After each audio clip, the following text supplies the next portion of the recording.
What's up, everybody? This is Scott Clark with the Gaming Outsider Podcast, and you're listening to the Horrible Gamers Podcast. Still not sure if horrible means they're really bad at games or they're just terrible people in general. I guess I'll leave that for you to decide. The Horrible Gamers Podcast may contain content not suitable for all ages. Listener discretion is advised.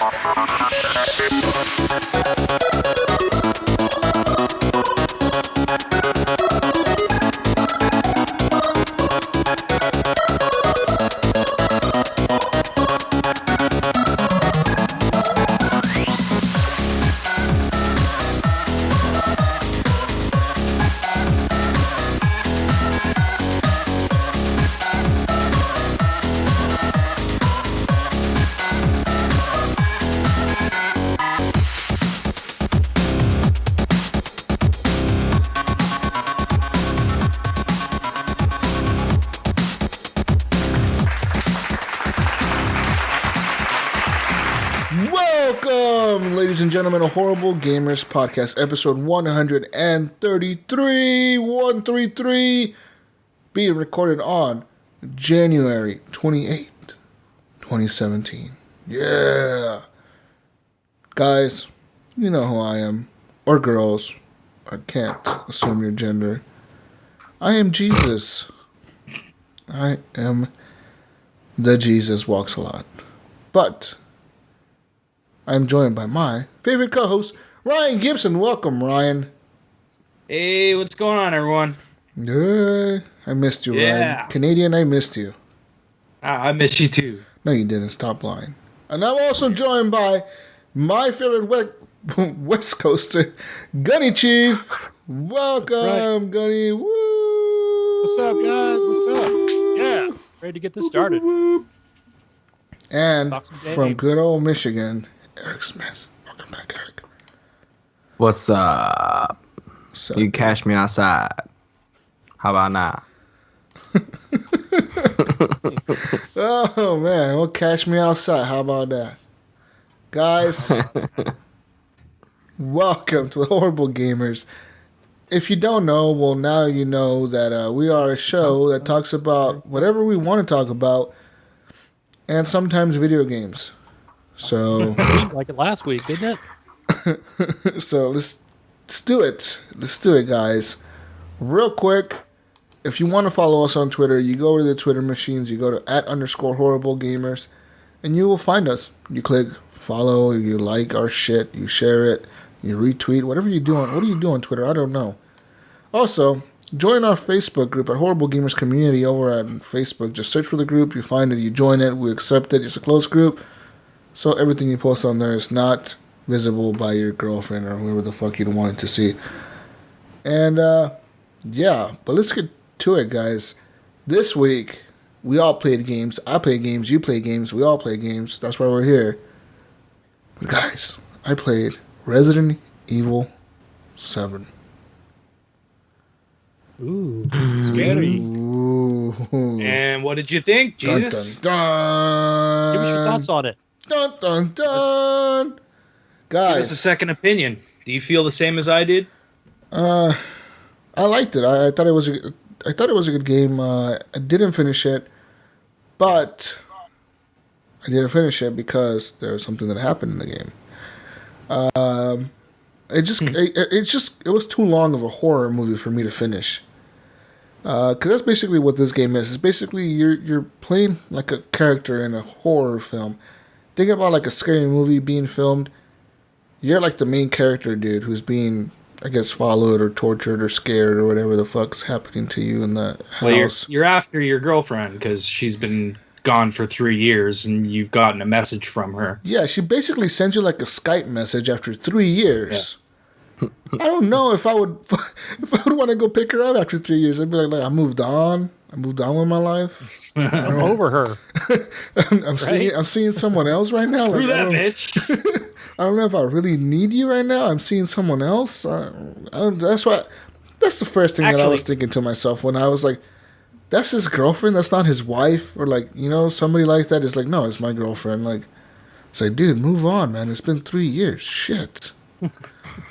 Fuck. Hey, Jesus. How did you like her hair? Her hair was, it was weird. It looked weird on the Xbox. Did you play it on Xbox? I know. Doesn't it look shitty? It looks like from far away, it looks good, but up close, it's like all like weird. Look, Fuzzy yeah. and fucking like, yeah, it just didn't look right. It looks like they try to like. It probably looks really good on PC. I'm not gonna lie. It probably looks really good on PC, but on the Xbox One, it looks kind of weird. I gotta I say thought this game was first person. How do It you is. Oh, is it just Cutscenes and stuff. okay? And you're not, well, it's kind of weird. I don't know how to say this. you don't, you're not playing as her. Yeah, you're not. So, You may see her Yeah. or something. yeah, you see her and stuff. She pops up around in the game, and she's in the cutscenes and stuff. Okay. Yeah. It's just when she's in the cutscenes, you see the way her hair looks. It's all like jaggedy and weird, but it looks good. Like it looks realistic, but it doesn't have movement really. It looks solid, and I don't know. It just it looked really, really fake to me. I was just wondering if you noticed that too. Yeah, I noticed it. Yeah, for sure. I noticed it when I was playing the game, and yeah, I noticed it. Just put it that way. minus points for bad hair tech. Bad hair technology. It's not any Tomb Raider hair technology. They did bad there. Yeah. They didn't render her hair properly. I gotta say It's overall, funny because it's just her. Like it's just her hair that looks like that. It seems. Yeah, it is true. Weird. Yeah, the game is good though, man. It's a fun game if you're looking for an experience like a scary movie or.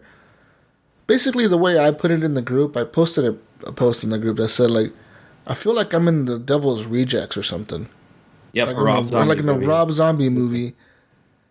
And you're basically like one of the dudes being chased in a Rob Zombie movie. Like, that's what That's you are. what all those fucking crazy human characters, that's what they all remind me of. Like, straight out of a Rob Zombie movie. Straight up. Like, yeah, the way that they introduce How them. far the are way they you, Jesus? I've met the whole family. You met the whole family. Have you been to the garage yet? Yes, I've been to the garage. That part was cool as fuck. I thought the way they pulled that part off was like, this is like an action movie. Like right now, this is like a movie. You know, like the way the whole scene played out. Well, did you realize what you were supposed to do right away? Because I didn't. See, I don't want to spoil anything. I know It's yeah, hard to talk about hard. it We're without kind of like dancing around stuff, but I picked up something, tried to use it. It didn't work. Then I found. Yeah. Then I like ran, the next and then thing while I you found were the next running around? thing, and then that's how it played out for me. But like, yeah, I was like in there for like at least it's hectic, 5 minutes. right? You're like, oh crazy, fuck, where do I go? Running around. and shit. You can't. Yeah, it's Yeah. it's a cool game Okay, though, so dude. how much further are you past that? Not much further past that. I've made it to the other parts. Have you got all the dog heads yet? No, No, not yet. not Okay. yet. No, yet. Do you have the shotgun yet? I found it, but I kept picking it You up, don't have it. but I don't have it. Okay. No. Okay. Yeah, don't have it. Did you get stuck on the in the autopsy room? No, I didn't. The morgue where all the drawers are, and you have to pull out a certain drawer. No, I didn't. See, no, Yeah. I'm kind of like around that part right there, and that's kind of where I stopped playing. I found the other video. Basically, is what I did, Yeah. and that was the part I was stuck on when I was before the game came out and I couldn't figure out what to do. That was where I was stuck, and I finally figured it out. Like after a while, there's just a specific drawer that you have to open, and there's something in that room that hints towards what you're supposed to do. So, like, really pay attention to stuff that you read, because sometimes it gives you clues to what you're supposed to be doing. And they're easily missed if you just skip over stuff and don't read it. Interesting. Yeah, but I gotta say, dude, playing this game with the lights off and the headphones on, I fucking hated the noise in this game. They did such a good job with the fucking noise. It's fucking amazing, eh? Oh my god, dude. If you're wearing a headset while you're playing this shit, like you hear everything around you. You'll hear like footsteps behind you, and you turn around and you're like, you might catch a silhouette of somebody walking down the hallway like across the door. And you're like, oh Yeah. fuck. You're like, fuck, I don't want to get close to that door now.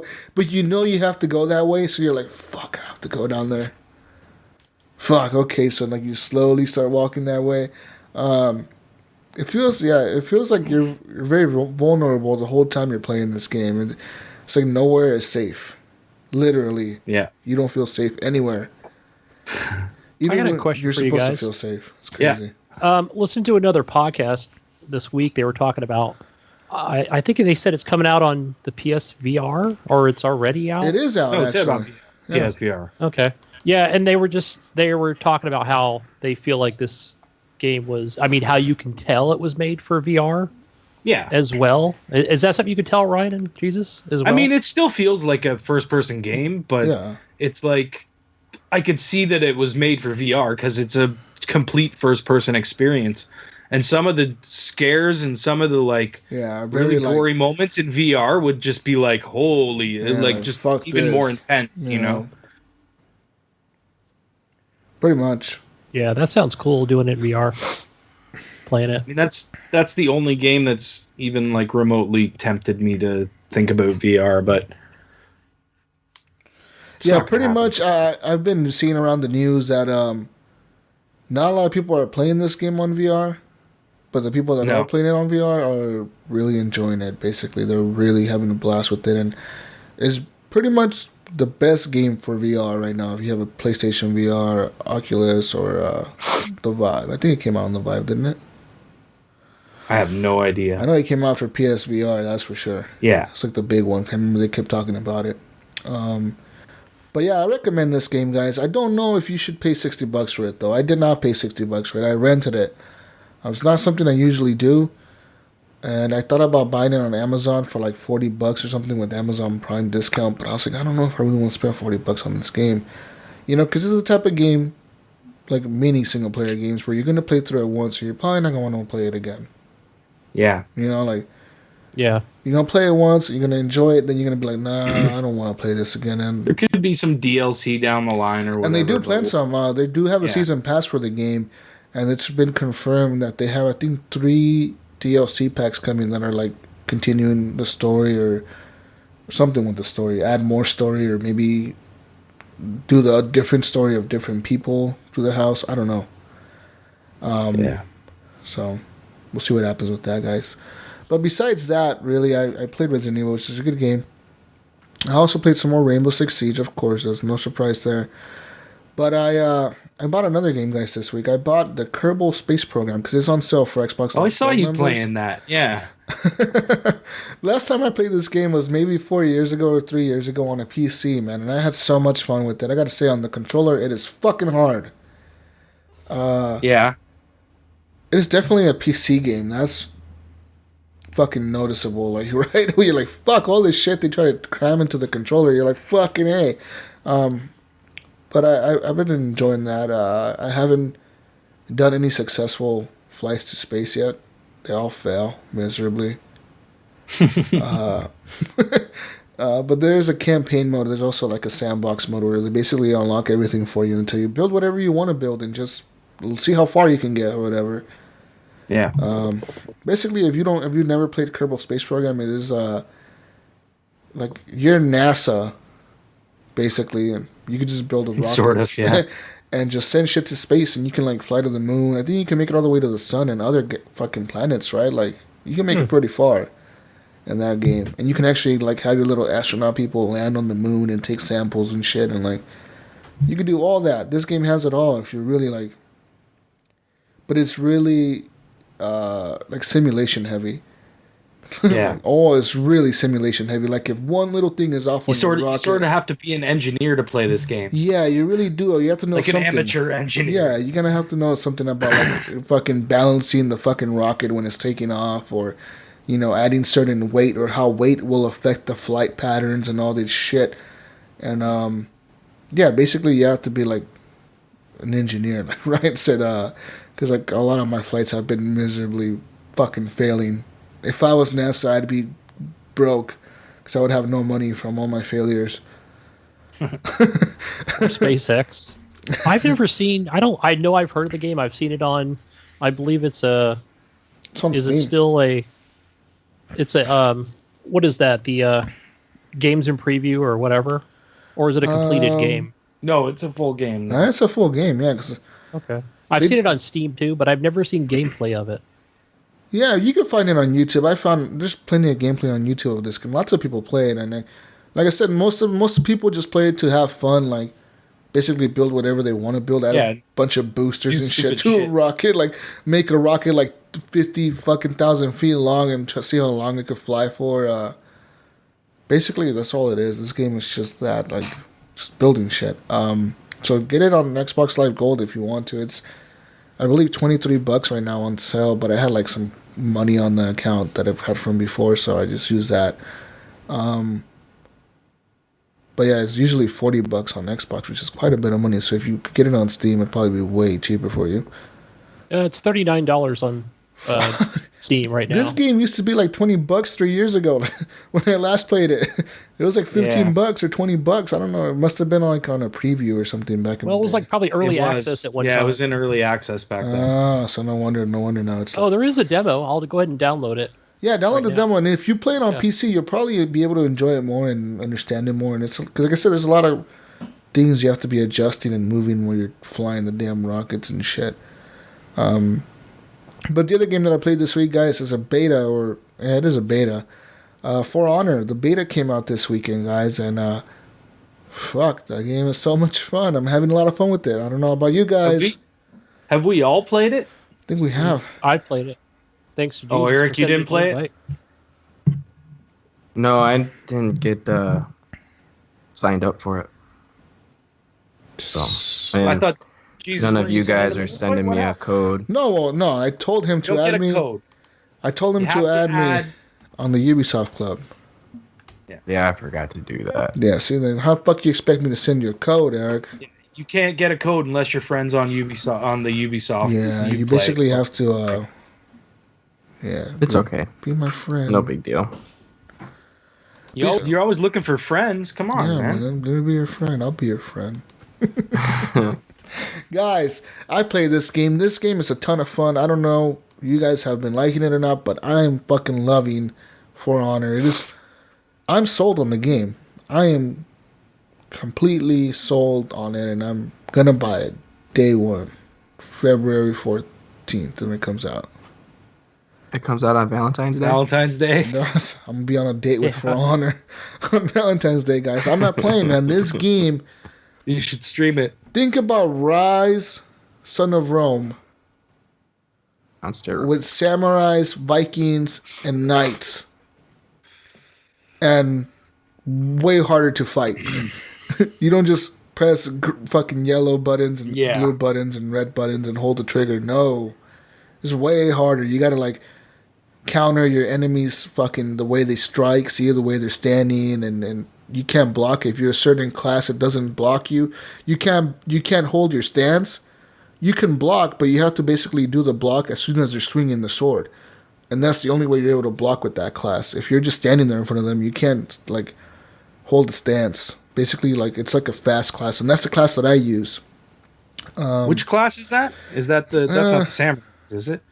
No, she's actually a knight, but it's the fastest one because every faction has like the standard guy, the heavy guy, and like the fast guy. Every class has one of those, right? Yeah. And on the knight, the fastest one on the right, I unlocked her, and like she basically holds like two daggers or like two swords, and runs around with like looking like Assassin's. She looks like an Assassin's Creed character basically. Runs around with like these two swords, and like she's like quicker than most people. It's shitty because the heavies can like they destroy Chop me. her down quick. Yeah, like I was like playing against these guys and they all had like heavies, and these guys had these like dudes ranked up so high. I don't know how. They must fucking work for Ubisoft or something because they had like these guys level like 30, 40, dude. And I'm like, how the fuck? And they had like these fucking daggers that they would legit stab you with the dagger, walk away, and you would still be taking damage because the dagger was somehow poisoned or some shit. And they said like poison damage, and you're like, what the fucking? It would take away like half of your health, literally. And they were just across the map, just hanging out over there doing their own thing. You're like, what the fuck just happened? To be honest, Jesus, I can't get into this game. Like Really? I can't.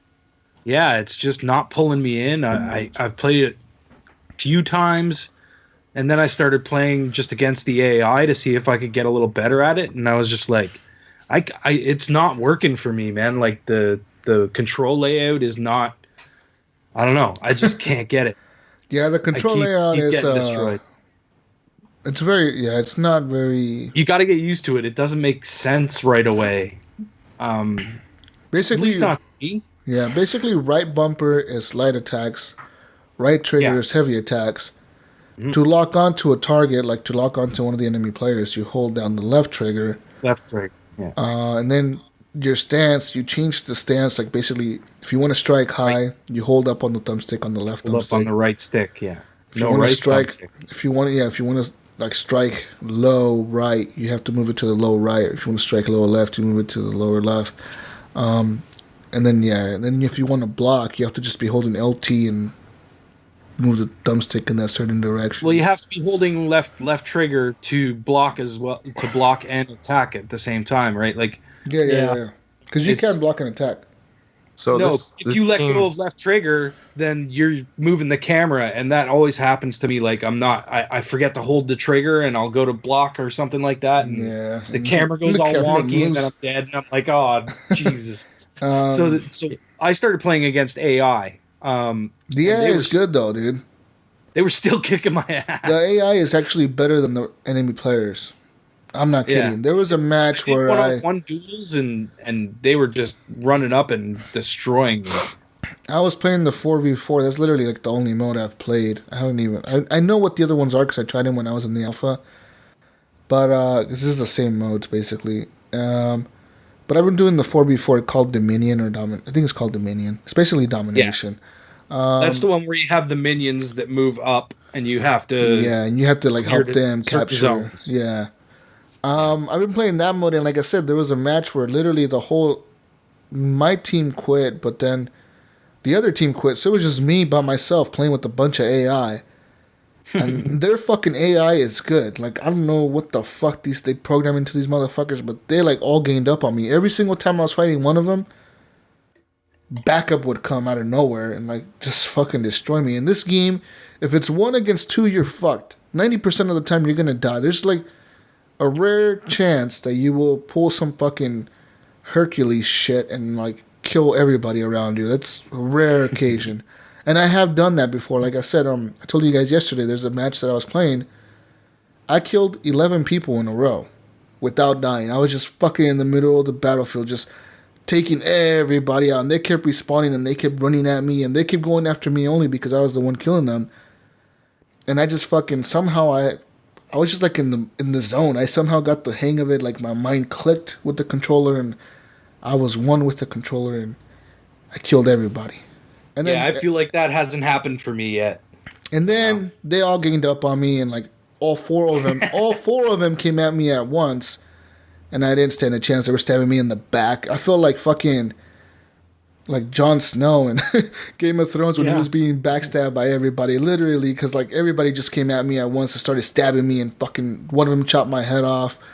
It was pretty brutal after that, but like it was pretty cool because the game will tell you like you're unstoppable. Fucking it'll say like Jesus Rockslot is unstoppable right now, like, and like basically like it taunts the other players, so it kind of encourages them to come after you.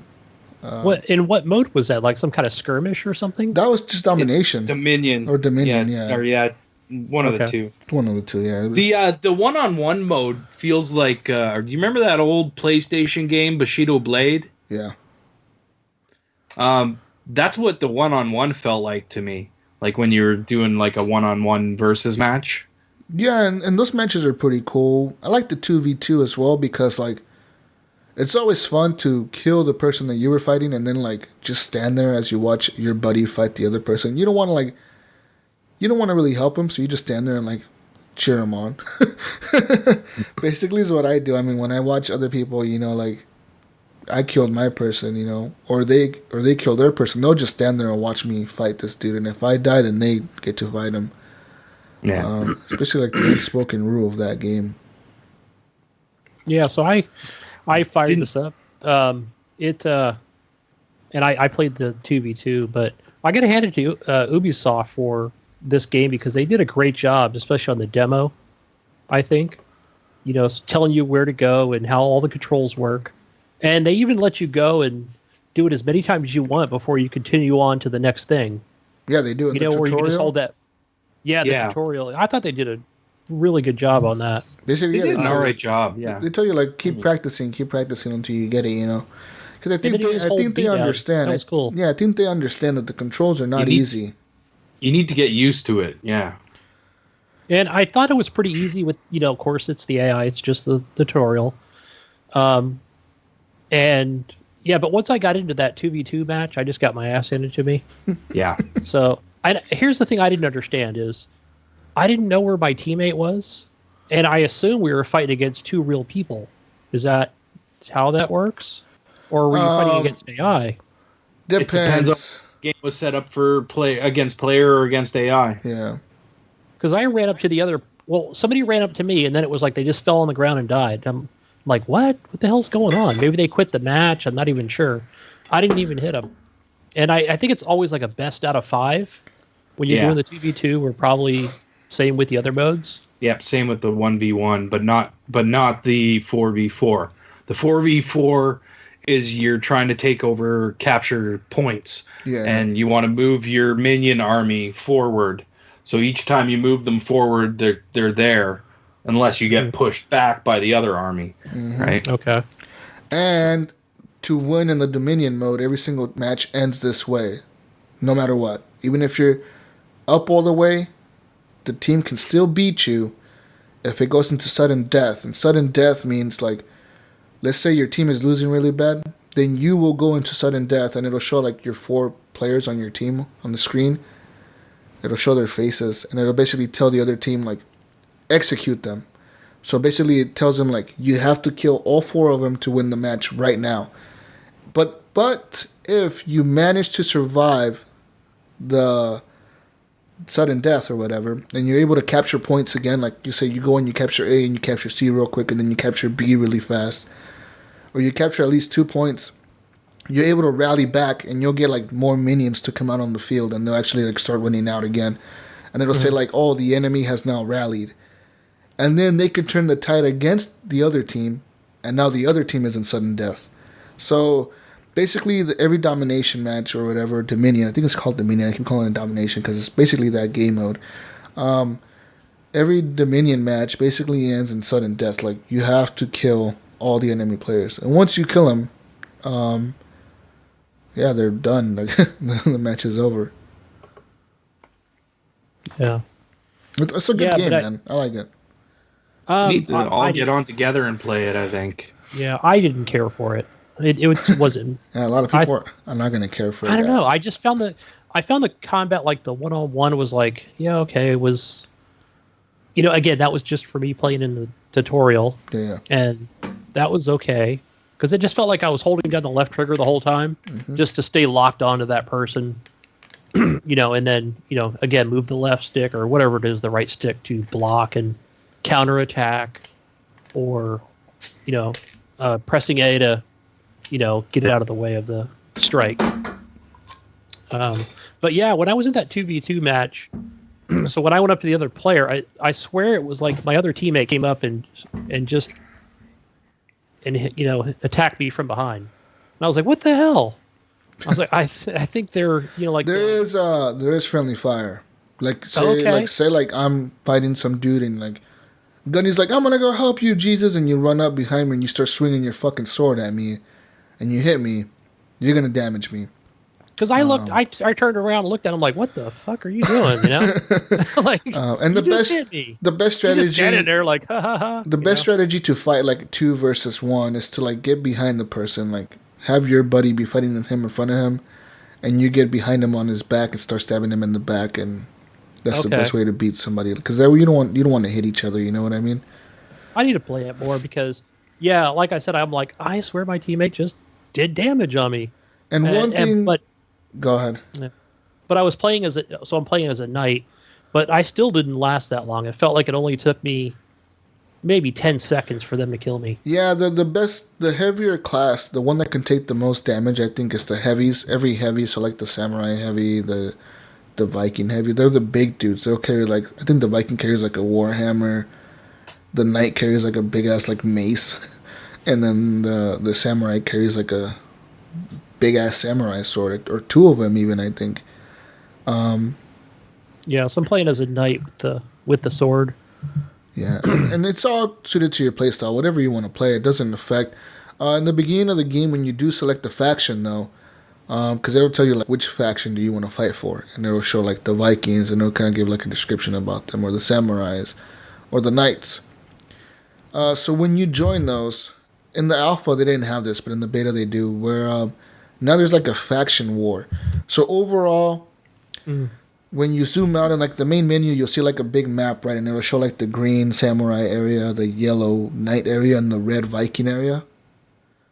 So as you're playing multiplayer matches, you're gaining like these war resources or war assets or whatever. That's what they call them.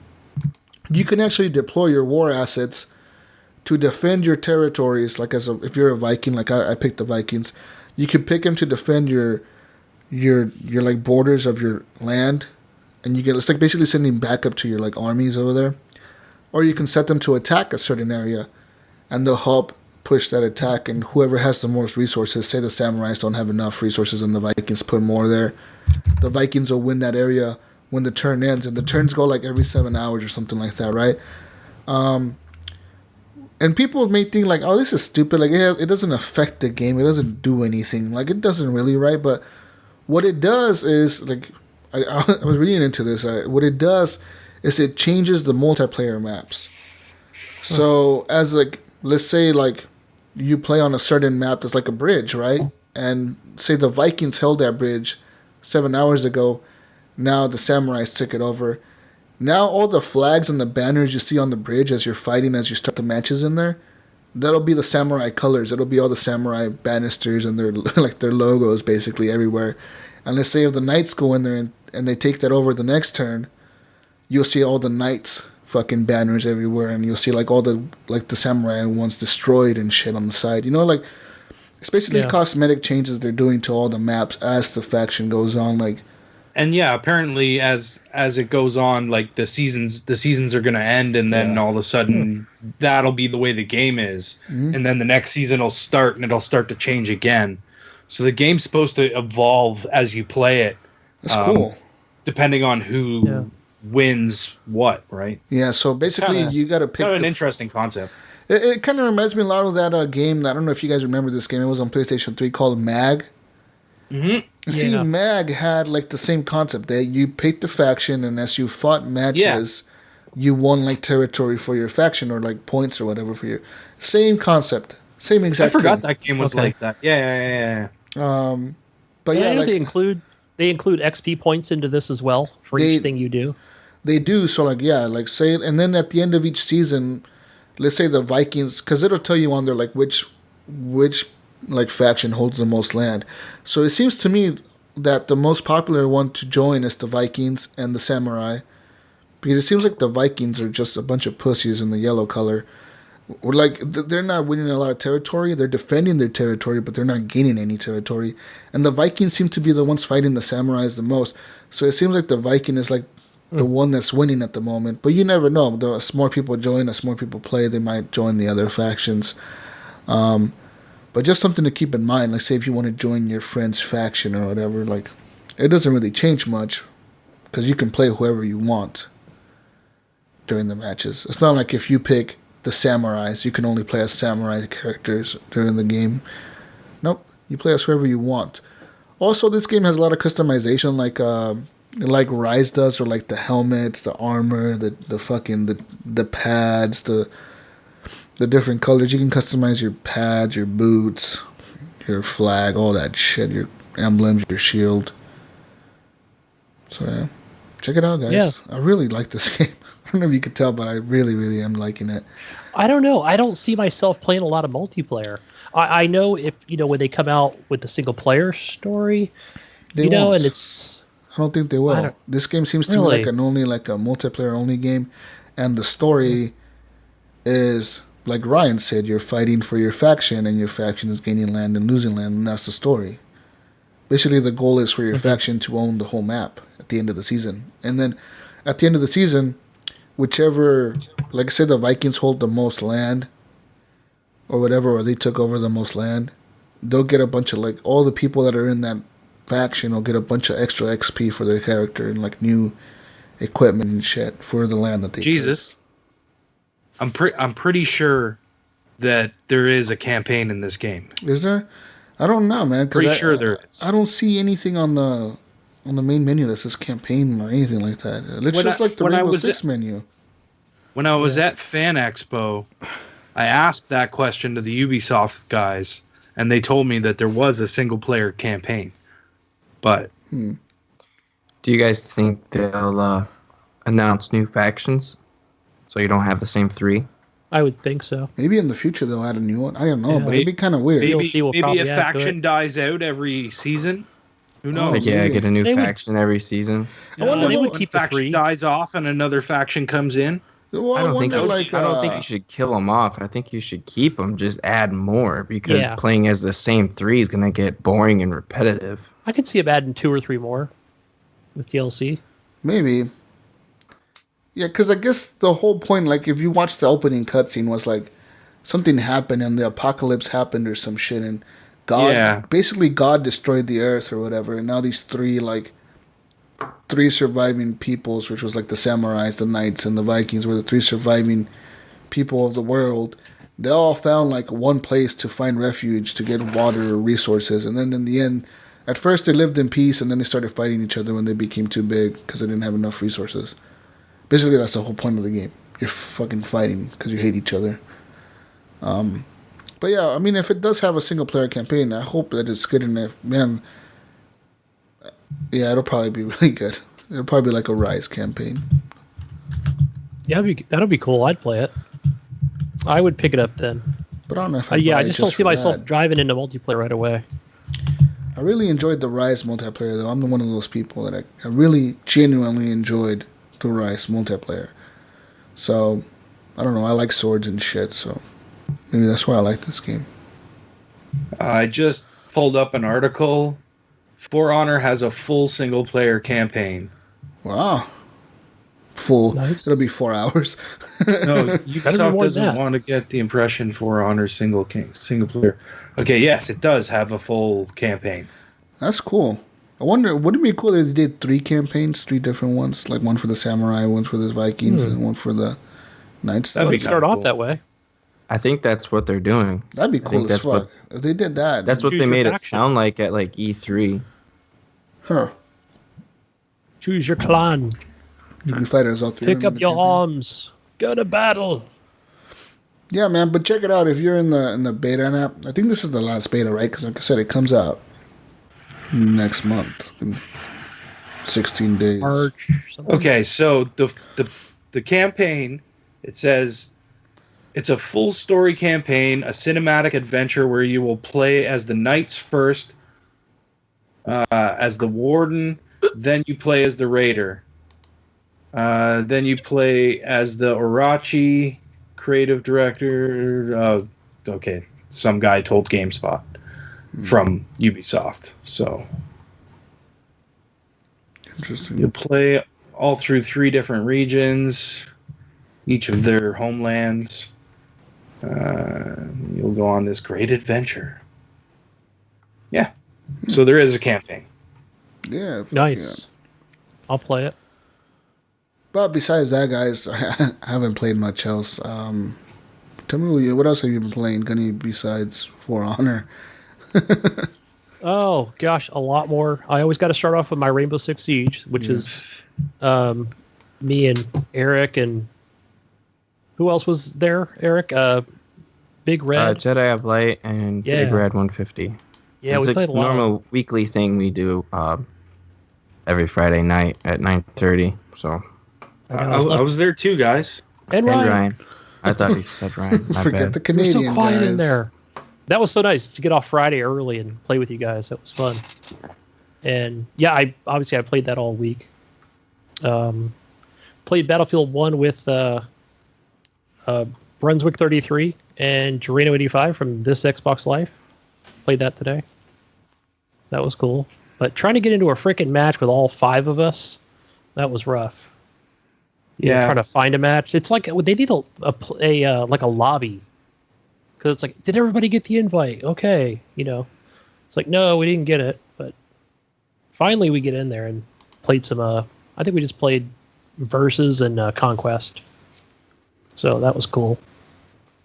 But I noticed now on Battlefield they did fix it where when you want to exit out of Battlefield or go back to the main menu, you don't have to go to dashboard to get there faster. You can just press B and exit out. And it takes a minute or less than that, but you're back to the dashboard again or to the main menu of Battlefield. And I felt like it didn't take that long either to get into a match where it says loading game. That you see me get in there a lot quicker. So there must have been a patch along the way within the last month to fix that. I need to get back to that game, man. I played too much Rainbow Six Siege and not enough Battlefield. I hear you. That's what I know. It's like, Siege is taking up my Battlefield time. Siege is taking up all my time. I play that game way too fucking much, and I don't even know what it is about it. Like, I just don't know. I love that map we were in. Jesus, what's the one with the? Oh gosh, I don't know. Where you're somewhere in France, and and there's that big building in the middle. It's like George is that section where whatever it is, but that's just a ton of fun. I love that map and the train map. Where you're in the woods. Map. Oh yeah, I hate that. You're in the woods and you could, you're taking over the, sections of the bridge map. And that map it's just freaking unreal. I like Battlefield for the fucking just the chaos, man. They make some of these maps where like it's just they know it's gonna be chaos. You're gonna be just fucking getting blown up every fucking time you respawn, and you have people fucking reviving you and explosions going off here and there like that. Man, I need to go back. We should play some Battlefield after today. Yeah. And I know I was playing today. We were down in one of the bunkers. And, and the guys were talking. They were saying something like, something regarding the enemy. And I know my eyes were bulging out of my head because all I can hear is screaming. It's not annoying screaming, but you get to hear it in the distance. I'm thinking, oh shit, there's a flamethrower around here. Yeah. Where is he? Because he's got extra explosions armor. And shit. Oh man, that game. I need to go back. It's intense, and I play assault or support so I can get my grenade launcher. Yeah, I think the support class to me it became one of my preferred classes because it has machine guns first of all, but it also has like C4 and shit, so you could blow up the doors when people lock themselves in like those bunkers and shit. You can't get to them. Yeah, blow up those doors, man. That's helpful. Yeah, because otherwise, if you're just kind of jumping around outside, they'll pop that door open and pop you right in the dome and close the door. Yeah. Or damn it, Or they'll just hide in there and you can never get to them. Or you have somebody coming up behind you and then try to take you out or whatever. Or the tanks too. Like you can't do shit to a tank in that game unless you're an assault class or a support class. And assault is cool, but assault isn't always helpful. You know what I mean? Like I said, support. They could do everything. They never run out of ammo. They could blow doors up.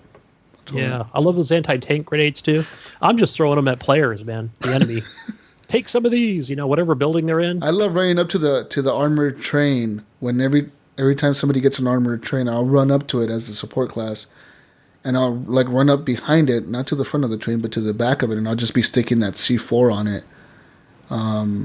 And I'll just I'll stick it on there, I'll run away, and it blows up, and I'll just be sitting there laying down with my ammo pack.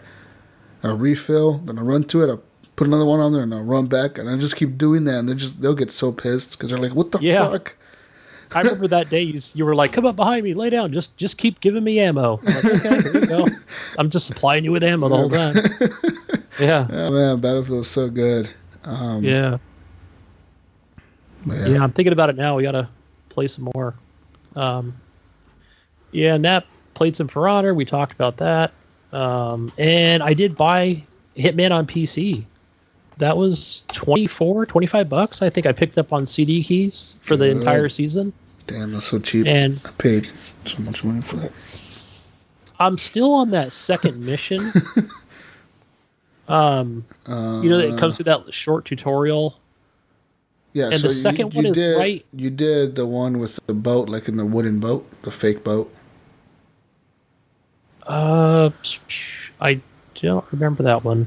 You haven't done the what one was with the first boat? one? That's the tutorial, isn't it? Yeah, there's a tutorial. It's the fake boat is a tutorial, and then the next one is the one where you go to Cuba. Oh, and you yeah, have to yeah. kill the guy Yeah, on like the jet. cruise ship or whatever. Yeah. Okay. Yeah, and the second one is the one where you have to kill the guy in the guy who's in Cuba or whatever, right? Right. Yes. Well, you can. The second one, I guess, is the first one I thought was where you go into he's in the airplane, the jet airplane, and you can eject you know him how out to of kill there. him?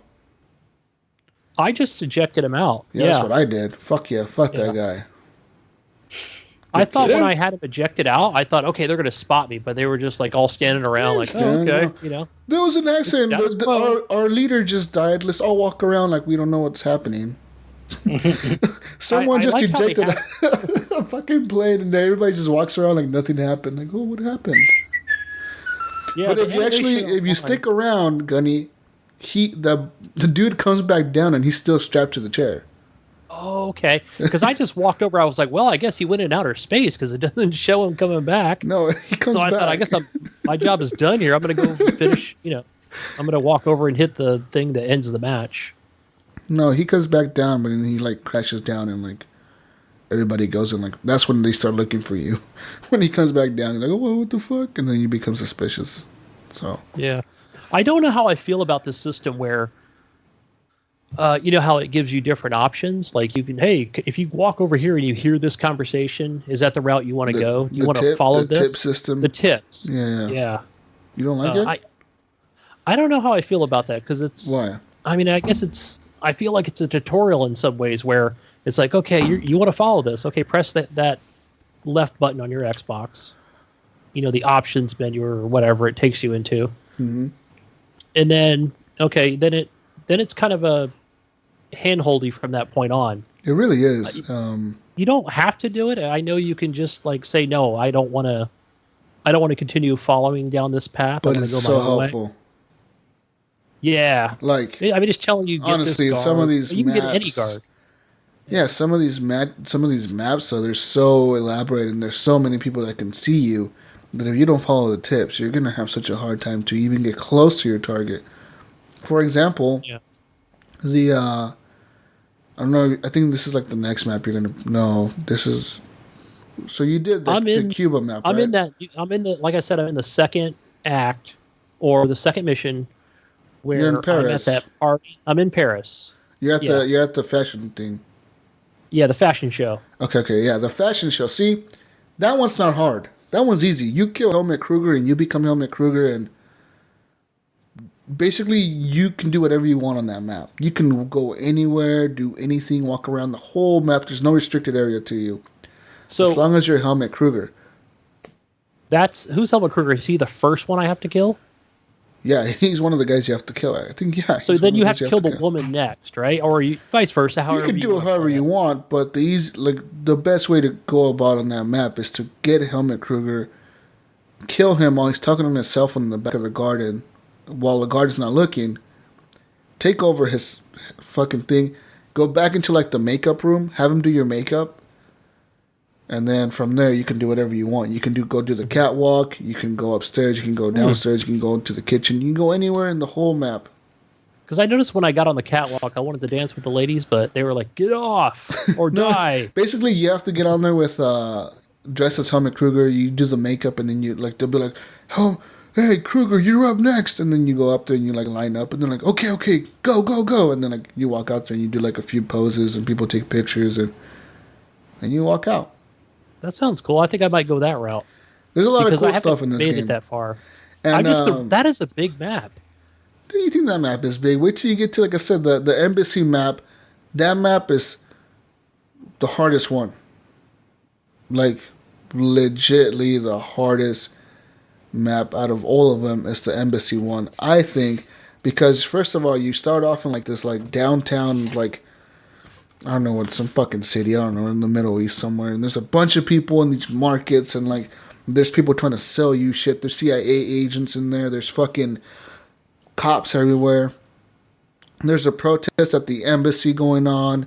There's fucking, so you have to find a way to get into the embassy, and the easiest way to get to it, I found was to find the hidden tunnels that they used to evacuate like the VIP in case there's an emergency.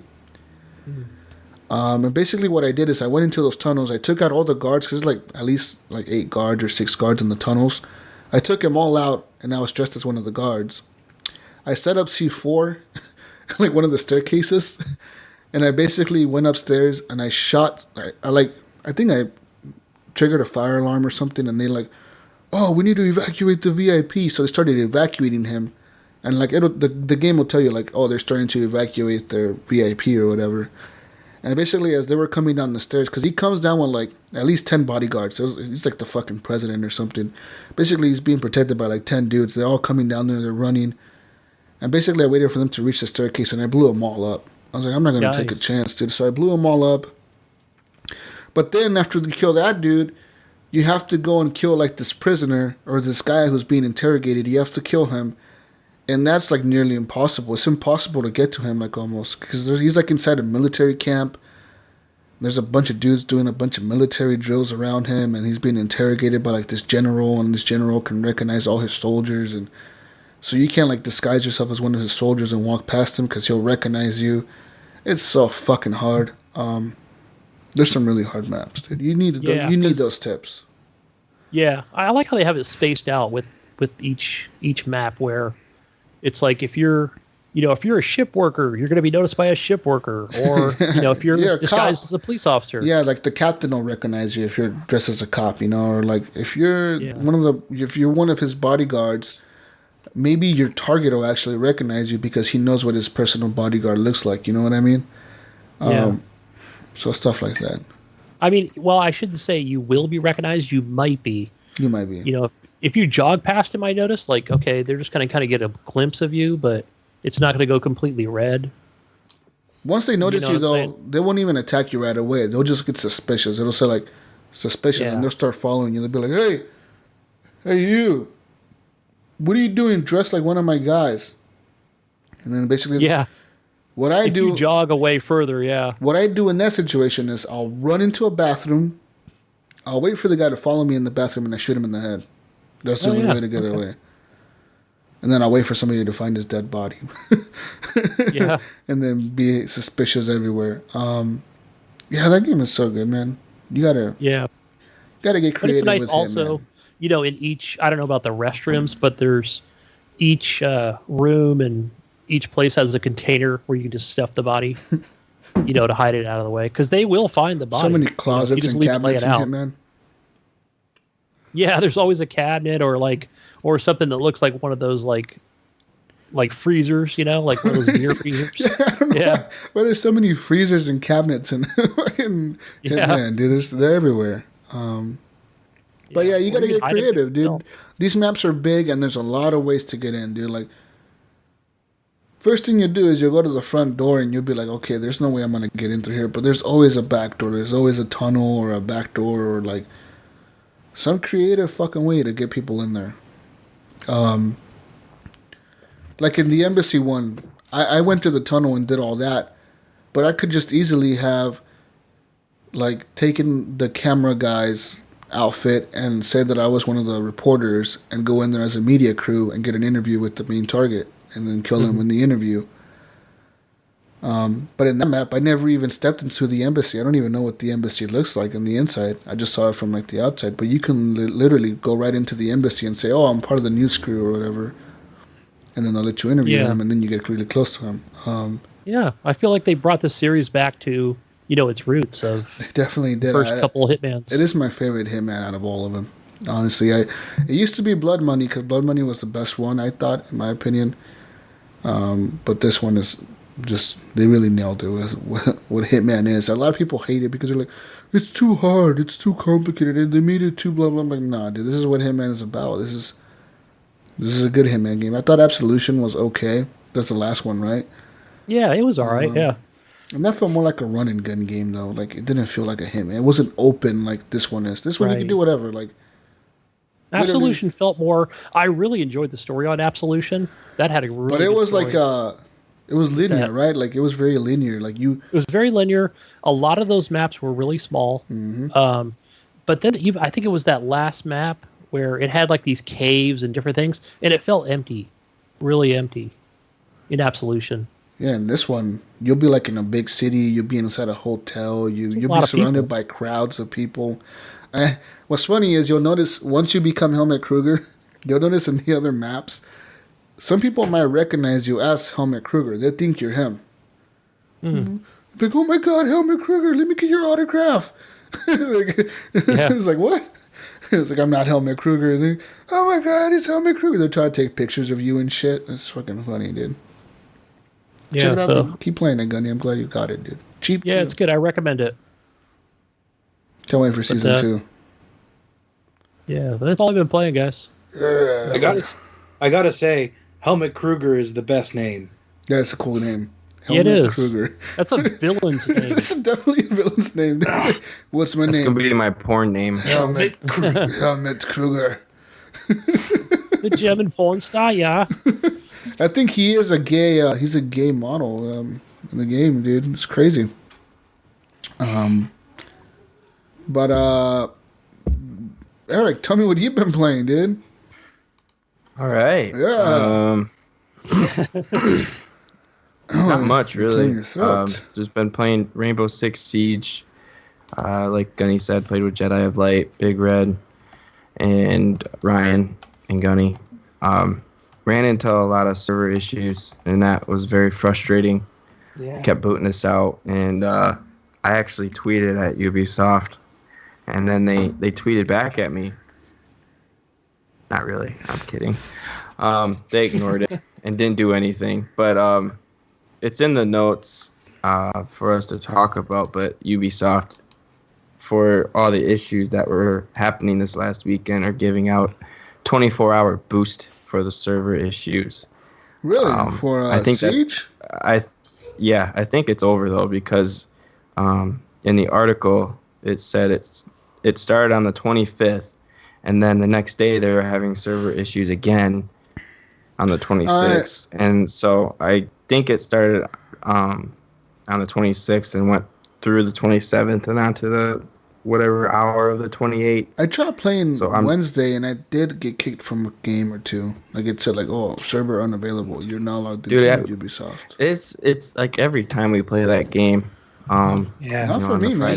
We always get kicked. It don't matter who's host. Really? I'm never the host. I never have that issue, man. Play. Like that game, I feel like it's pretty solid. Once I get in there, I'm pretty much in the game. Like, forever. I mean, we kicked at least 3 to 4 times. And it sucks. Huh. But yeah, and then I heard that they're coming out with a new season pass for Rainbow Six Siege, and you have to pay for it. You do, actually. $29, $39. It's like that. $30. It's, It's $30. Yeah. $30. The season 1 season pass was $30 though. I got to remind you that. And if I didn't say it last week, I know they don't have that season 1 pass up anymore, but you can buy the individual operators through whatever cash system they have.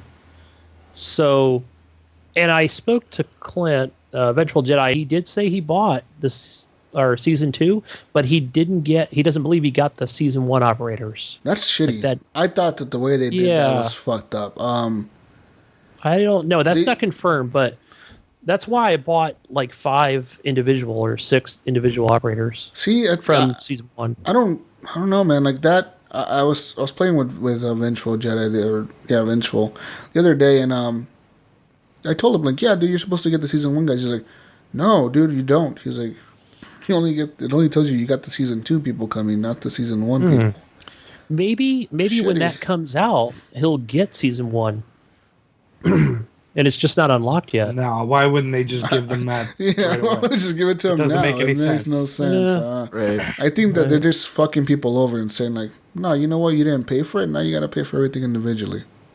Well, they're not. I don't know. Like I said, I didn't do too much research into it. And it doesn't say much on Xbox Live when you get into the store. Personally, it just says, hey, here's season 2. I believe they should have released a season 2 pass for $29.99. So you could buy that right now or whatever. And then they should have released like another season 1 and season 2 combo pack for like $45 or something. You know, like Yeah. Yeah. discount season 1. Is that like is this a future of gaming? Like you have to pay for a new season pass every year? I feel like a lot That's of kind of games. stupid. I feel like a lot of games are moving that way. That's annoying. Hitman. I'm already paying $60 for a game, and then if I want the season pass, I'm spending $30. What's and the they're content, wanting us man? to spend another $30. Sometimes you're spending $50, $60 just to get these seasons pass. You're spending as much on a season's pass as you are on a game. Like it's ridiculous. But guys, the season pass for Siege is providing you content that you're gonna use whenever, like, you know. Why can't they just use it as DLC and you pay for one season pass and you just get it like a normal game?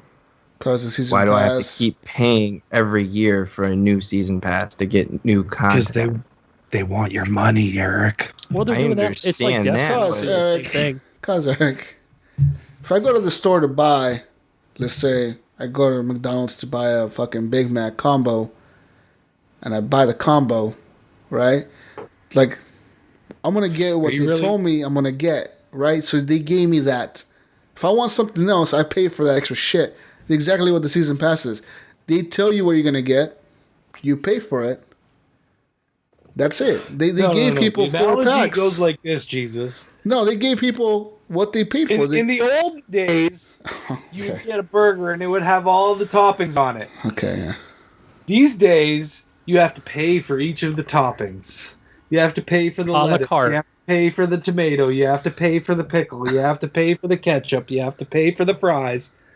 That's what gaming is like. Well, that's You what wanna gaming has pay- been like for years. Why are we? Why is there a complaint about it? Like, I don't get the Getting complaint. worse, though. It's really getting worse. Like a lot of these season passes, the prices are going like way up. I don't see how it's getting worse. And I still to this day don't feel like the content is worth what you pay for it. Well, that's up to your personal opinion. In most cases. That's a personal opinion, I believe, because, like I said before, you read the description. It tells you what you're gonna get, and that's it. Well, yeah, that's why I don't buy DLC. I mean, Like, for example, Rainbow Six Siege, tell. I knew that I could grind out to get those characters without paying at all. It would take me a long time. So well, the year 2 characters, like, there's no way. that's how much the year 1 characters cost.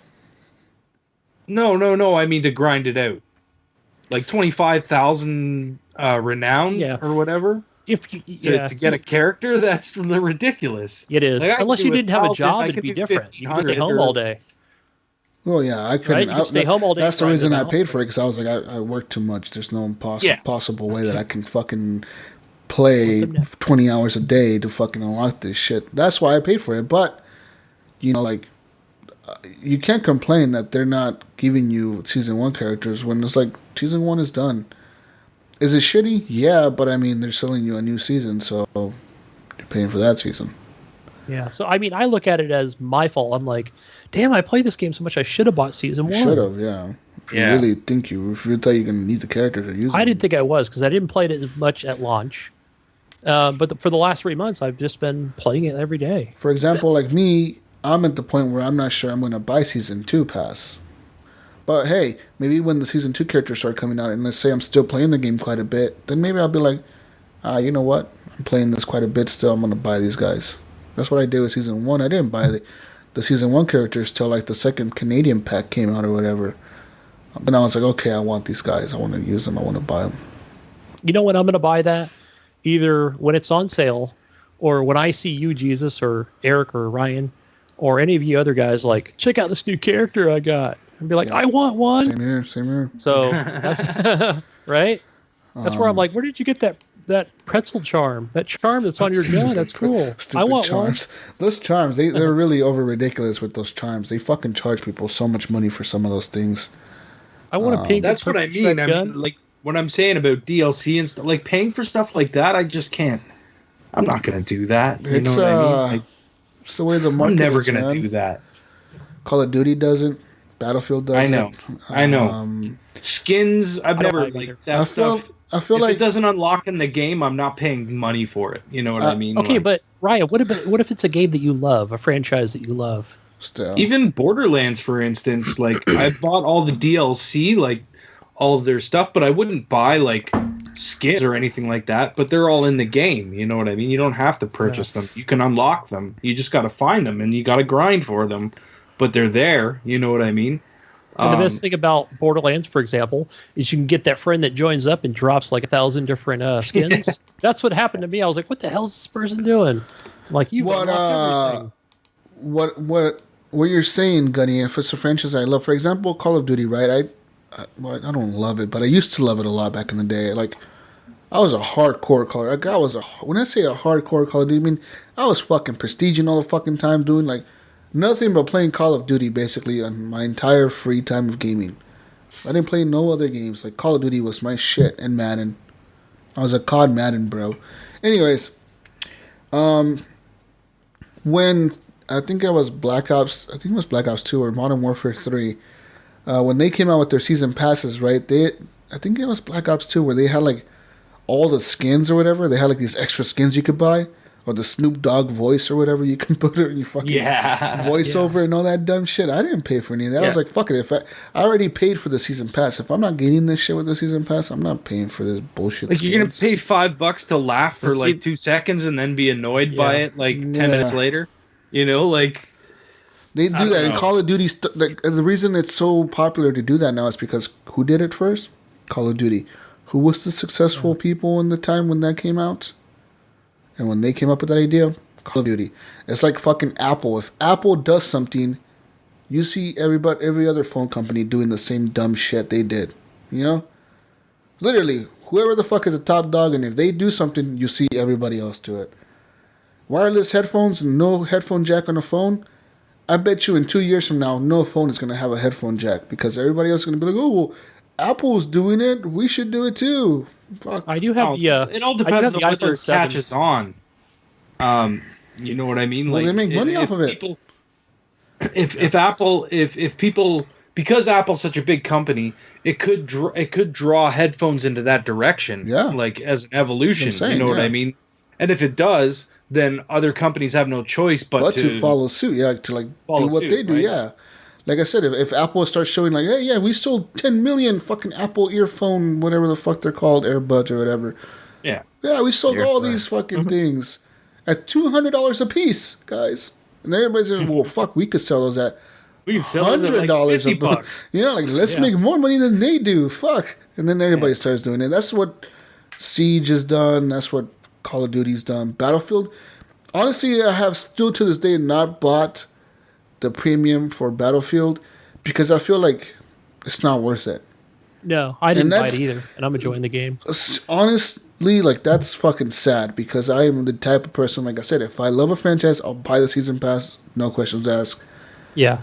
Premium, I've bought it for the last 4 games. I bought it like just day one, pre-order premium. I'd even pre-ordered it before it even came out. Before the game was even out, I bought it. Battlefield 1 is the only game that I haven't done that for, and I'm kind of glad I haven't. Because all I ever get in a battle pack, what is it? Skins. It's nothing. So you don't get a gun. So annoying. Nothing. Like, oh, occasionally it'll say like, you got some squad XP boost or some bullshit squad boost or some.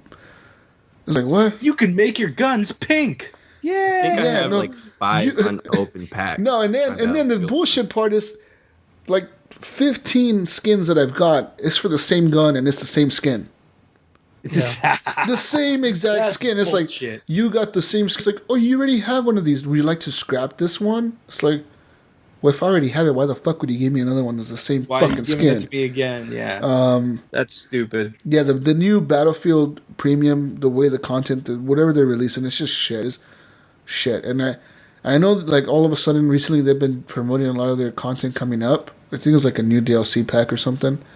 They're like, buy premium now to get the premium early exclusive 2-week access to these maps and all this premium server queue and all this fucking shit. And I'm like, no, dude, I don't want that. Yeah, I think the last season pass I bought, well, I was for, especially when it came out, was Call of Duty Black Ops 2. Yeah. And then, because that was a great game. That was a good one. That game was fun, yeah. Mode. Me and my kid played it a lot. And I think it was for Advanced Warfare. When that first came out, I was like, yep, I'm getting the season pass because Call of Duty Black Ops 2 was so good. But then, shit.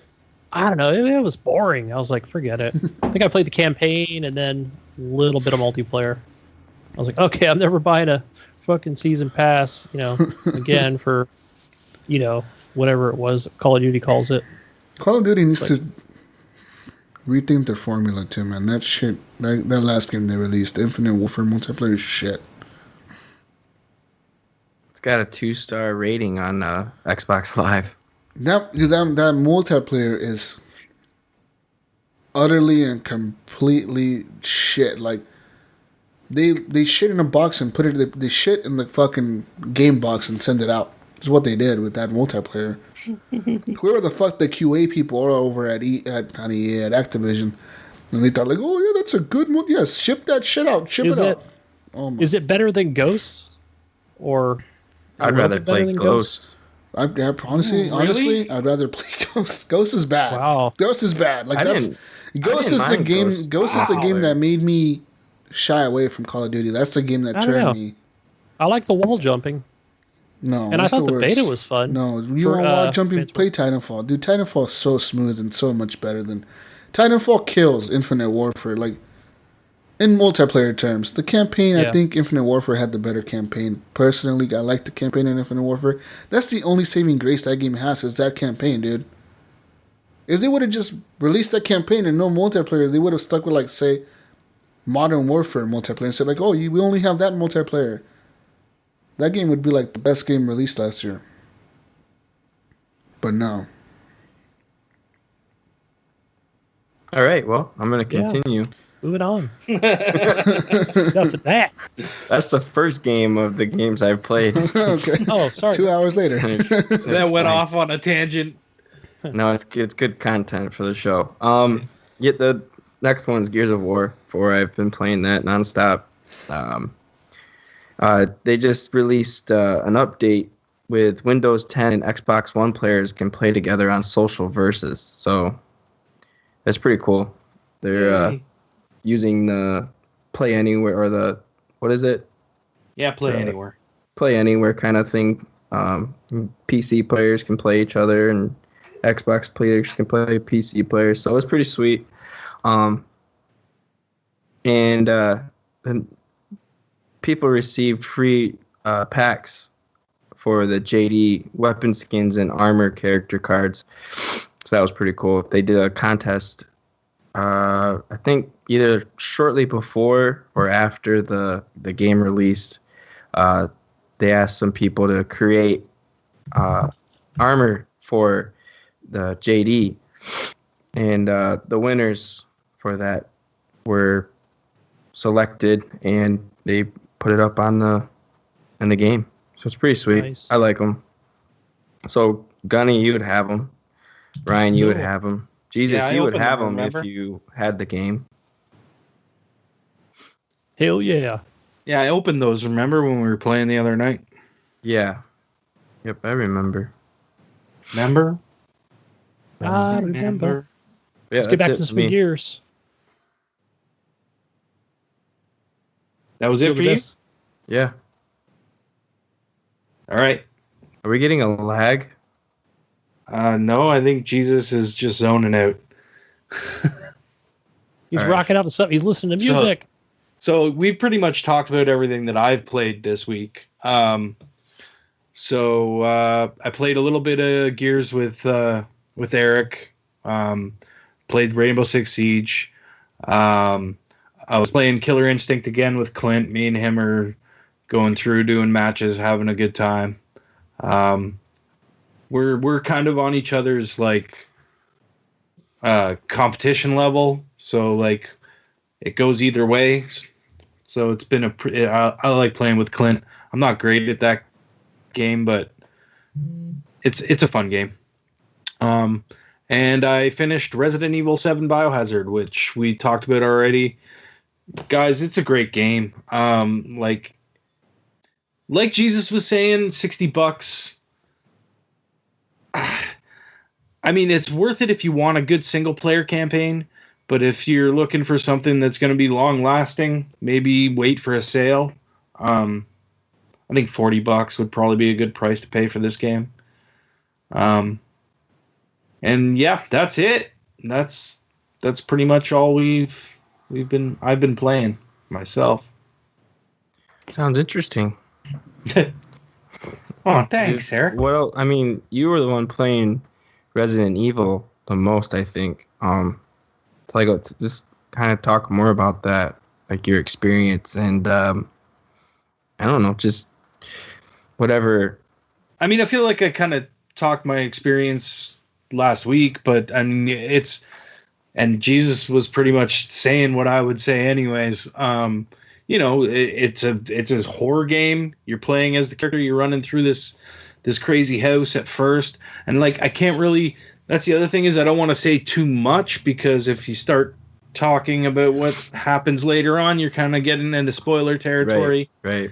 But is there a lot of horror aspect, or is there more like roaming around in this house aspect, or is it kind of equal?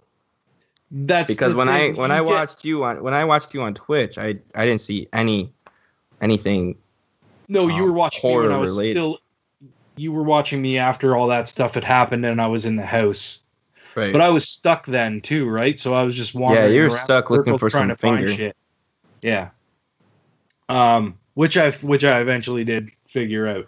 But that's the puzzles in this game were really cool. Like, and if you weren't paying attention, you could miss them. You know what I mean? Like there's stuff that you could miss, and it could leave you wandering around forever trying to find something until you finally figure it out and finally find that thing, or look up a video now. You know. Yeah, that would annoy the crap out of me. I couldn't handle it. I'd probably quit playing the game. Well, yeah, there was points where I wandered around that house for 2 hours because I couldn't figure out what the heck I was supposed to do. And like I was saying earlier, all I had to do, I went into that room and opened every single drawer. And I thought, okay, well, nothing happened. I ran out of the room and kept looking for stuff. And then, eventually you end up looking at that stupid note on the wall and going, oh, now I get it. Now I understand what I'm supposed to do. And I had to close all the other drawers except for one. And then the drawer opened and the piece that was in there. The whole fucking game is a puzzle. Yeah, there's lots of puzzles like that. Dude, Jesus, I was stuck there for 2.5 hours. Wandering around the house trying to find shit. 2.5 hours. There was a few times in the game, like, fuck, what do I do? Where do I go? Yeah. It doesn't guide you. It doesn't really say you got to go here. Even on the map, it'll give you points, but those points are kind of like, it's like you got to get to that point. But guess what? This door's locked. You can't get there. You got to do something to get through this door. Yeah, pretty much. The other place I got stuck, Jesus, was I couldn't find. Oh yeah, that was the same place because you found the key for the boiler room in there. Yeah. Yeah. So yeah, that's pretty much all I've been playing. I like Evan's comment in the chat. He's like Ryan takes one for the team every week. All the games he plays get the Bob before it's his turn. That's true. Yeah, that's true. Good. Ryan's next week. You're first next week, Ryan. Well, I'm first. Or normally he's always first. If Canada's still standing next week. Next week, I'm going to be like, got nothing, guys. You guys, I didn't play anything. He's normally after you, Jesus. Yeah. No, not normally. Not normally. I'm usually last. Yeah. No, I am. Oh. I don't know. We'll have to go back and check. Eric doesn't pay attention. I feel That's like what I'm it last shows. a lot of the time. No, I don't pay attention. I'm Guys. a horrible host. Guys, got news for y'all. News. You know what I'm saying? Got news. Okay. Guys, The news. Xbox is getting a new dashboard update. That means Xbox Snapchat is gone. No more Xbox Snap whatever the fuck you're snapping. You just replace, motherfuckers. The reason it was replaced was to improve multitasking, reduce memory usage, improve overall speed, because that dashboard is slow as fuck compared to PlayStation. It's still kind of there. And free up resources. You can still say, "Hey Cortana, snap achievements," and it comes up on the other side of the screen now, and the back screen goes dark. So like your game I think if you're online, it's going to continue running anyway. But your achievements come up but you don't have control over the game while that's up. You have to go back out of that. But there is a little checkbox or a turn on switch, and you could turn on achievement tracking. So there'll be a little box in whatever corner you want it to be in, and it'll give you like the achievements you're closest to getting, and that just sits on the screen for you. That's for people that are looking for achievements, to snap achievements, anyways. Now, the music thing, I think, is where I haven't tried that yet. I think that might not work. But they're supposed to be putting in, like, music, like, you'll have... Wait, I should probably explain how the dashboard works now. When you push the home button, instead of going home, you get that little slide-out menu from the side, where you can scroll to your friends, or your parties, or your achievements, or settings, or whatever, right? And then there's like another bar that comes up, and it has all your pins and all that stuff in it, which is kind of handy. So if you want to like flip from a game quickly, you can jump into a different game by going through that mode. Anyways, like it's sort of still there, but I'm not sure how it's going to work for everything. You still have your pins at the bottom for yes, different that's things? still there.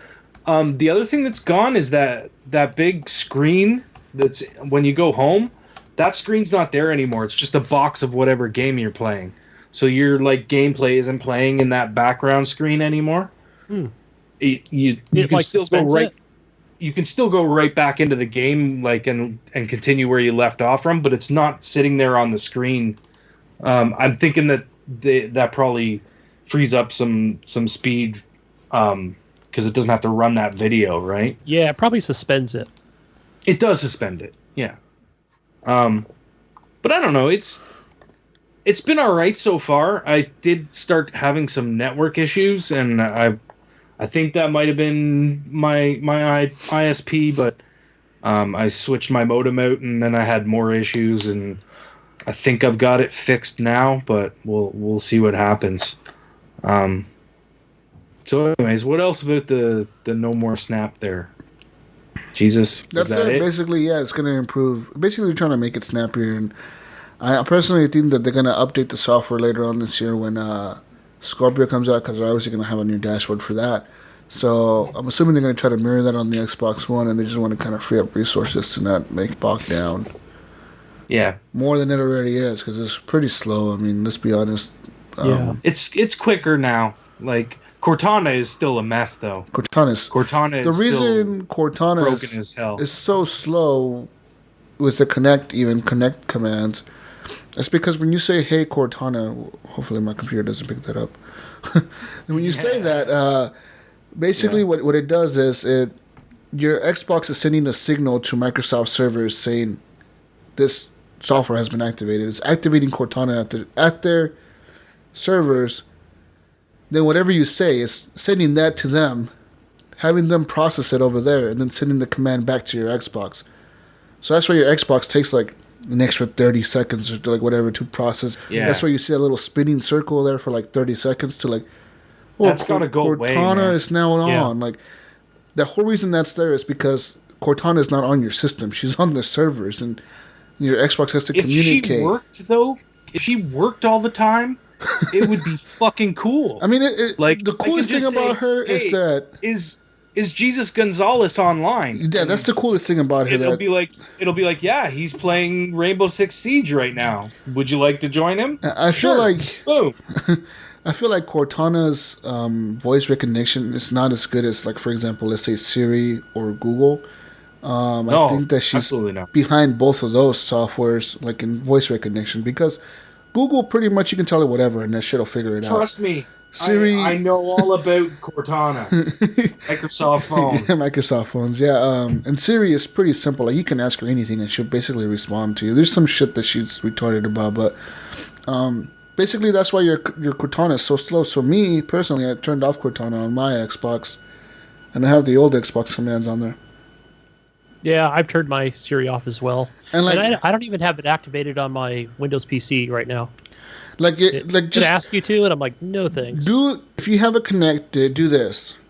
Go and like if you have Cortana activated, say, "Hey Cortana, launch whatever game you own, like say Battlefield," and like for Cortana, the cool thing about her is you can just say like, "Hey Cortana, launch Battlefield 1," or launch Rainbow Six, and she will launch Rainbow Six Siege. The thing about Xbox One commands, you have to say the full title, which isn't too bad. I mean. Like, then just do that and then deactivate her and launch that same game, quit out of that game, launch it again with just the Xbox commands.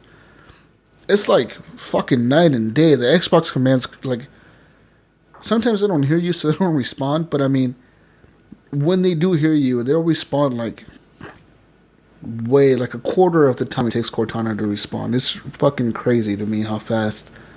Yeah. They are compared to fucking Cortana. She's just slow, dude. I don't like her, dude. I don't. Yeah, I just say Xbox record that. I went back the old way, and it records it every time. Same here. I have to double tap on the Xbox button to record or capture. Or I do that. Yeah, sometimes I actually do that myself because, you know, sometimes, like I said, the voice commands on Connect have always been spotty.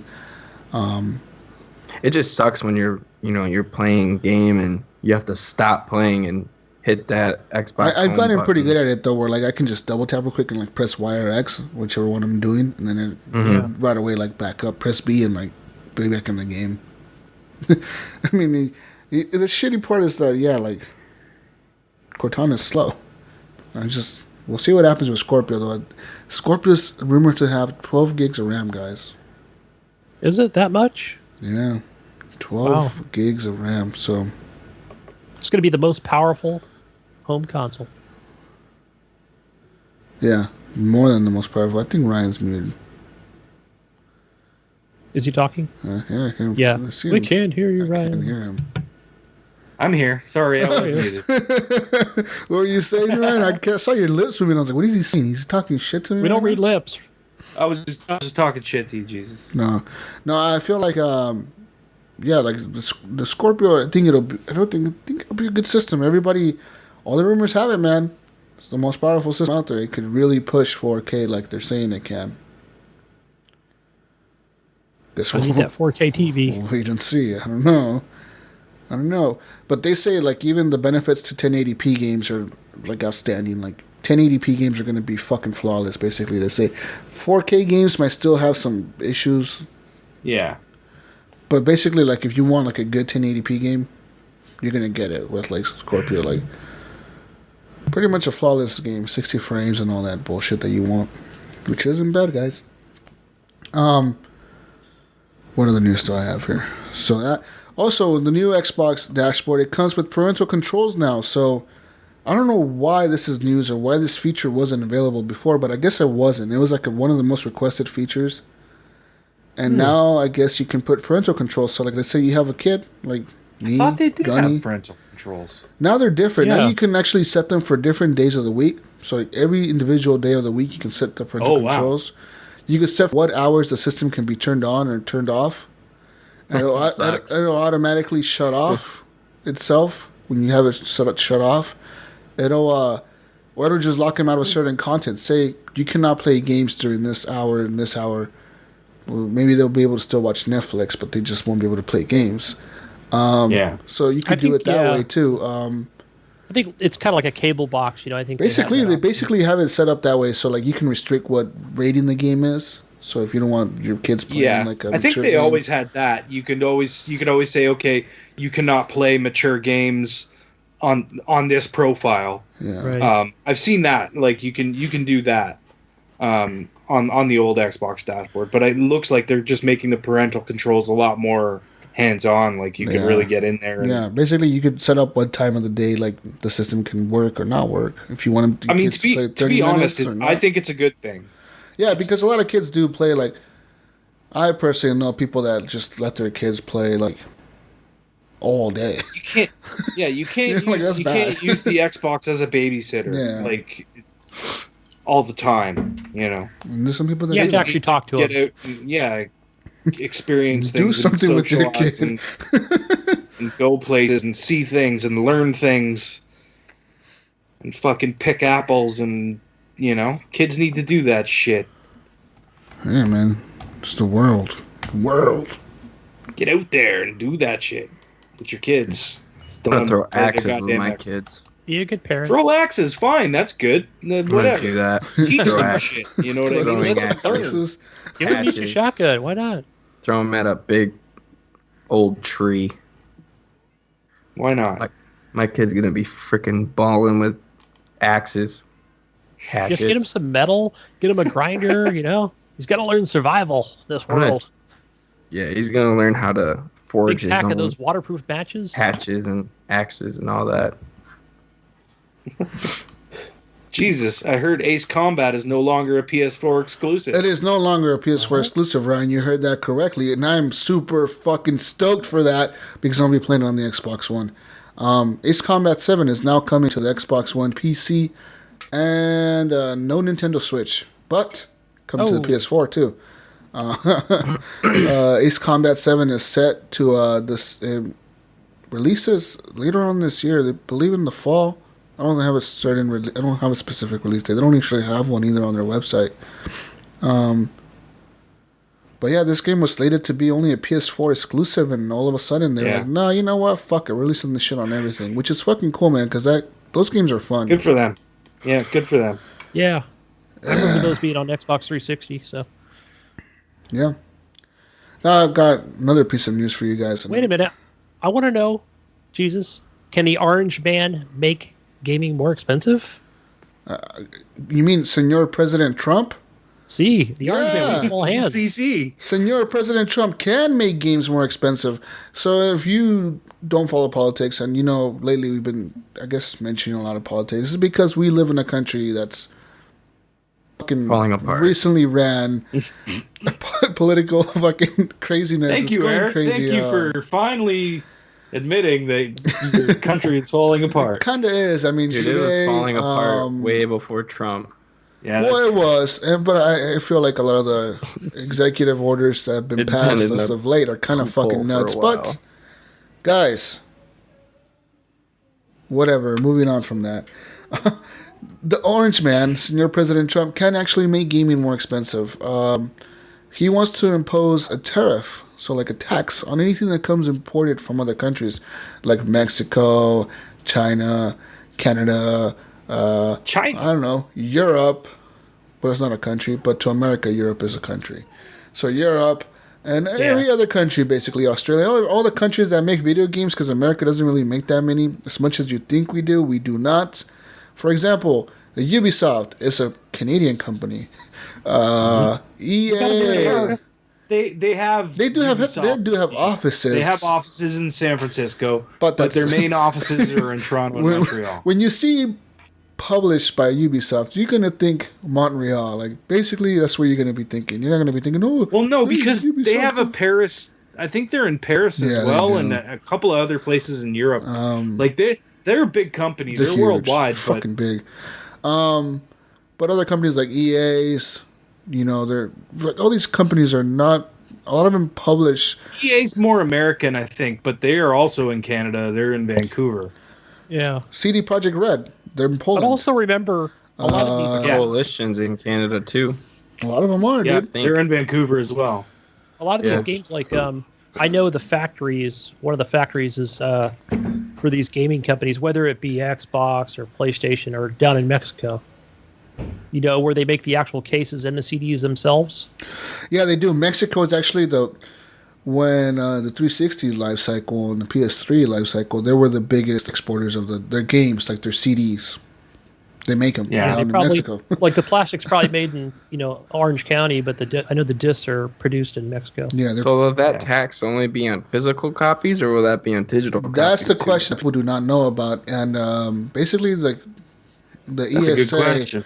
the ESA was reached out to And their response was, we're waiting to see what happens. So basically, if the tariff does happen, then we could see a price increase in video games in physical form to compensate for the 20% tax on imported items.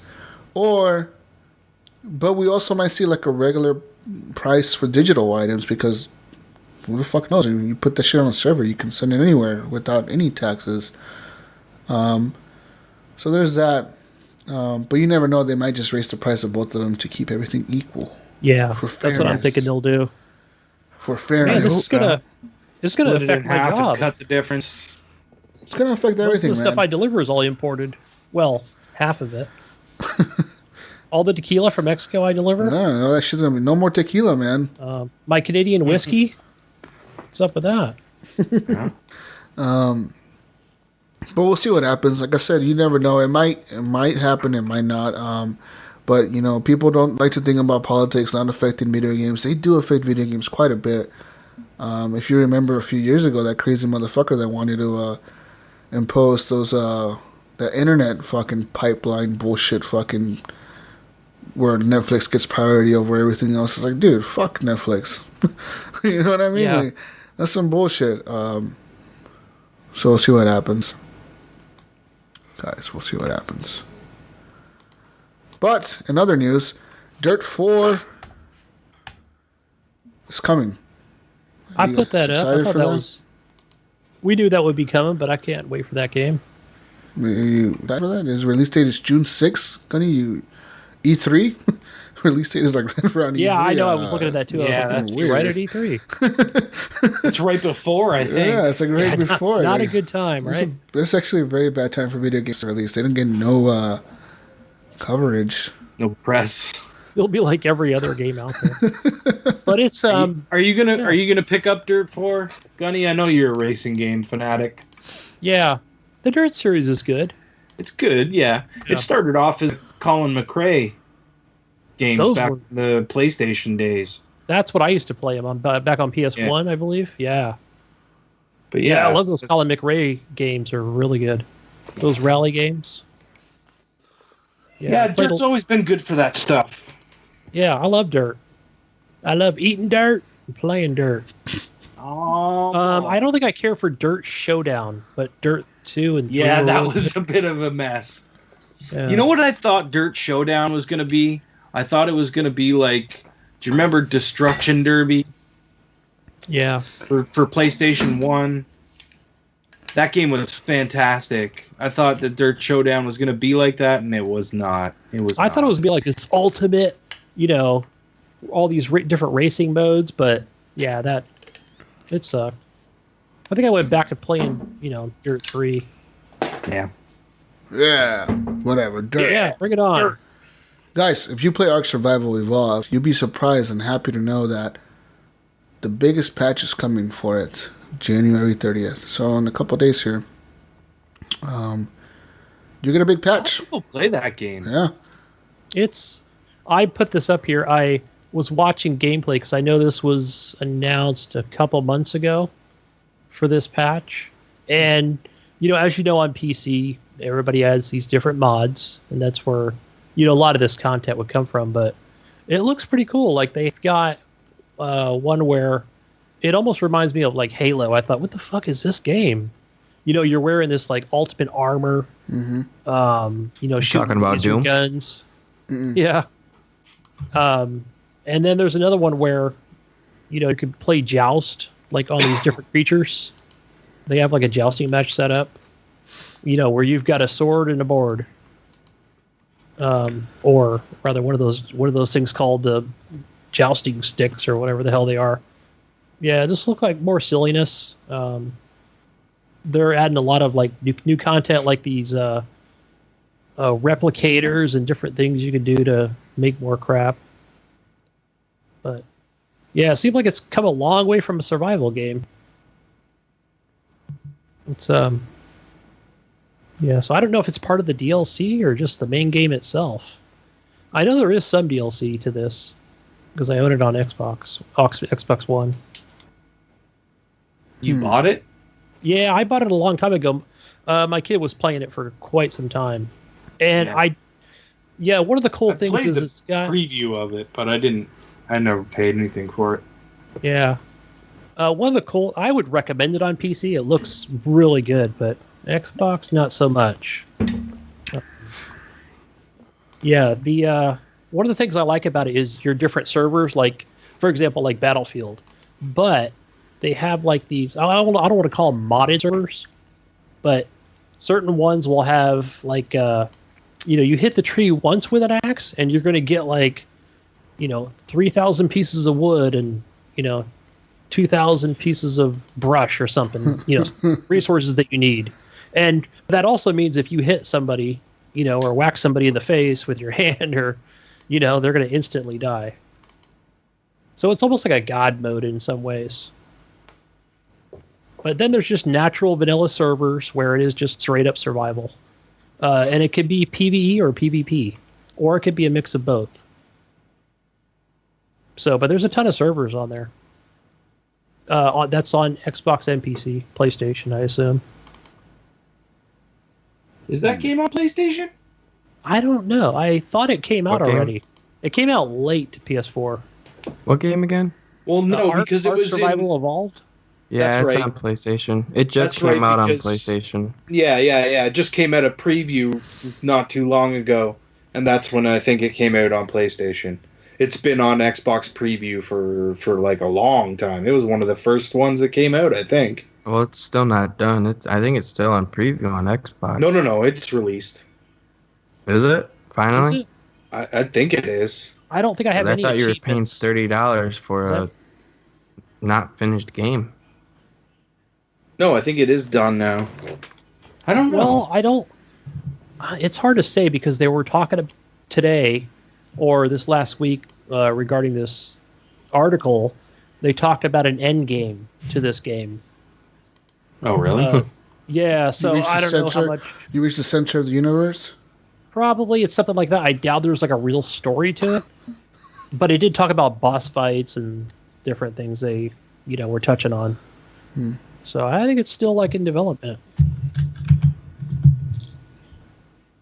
Okay. But yeah, I got a few friends that play it on Xbox One. I should just fire it up to see if they've updated the graphics on it, because I didn't really care for the graphics. Right. It is. Style, It is still art in. It is still in game preview. Yeah, and note this update will be on Jeez. PC first.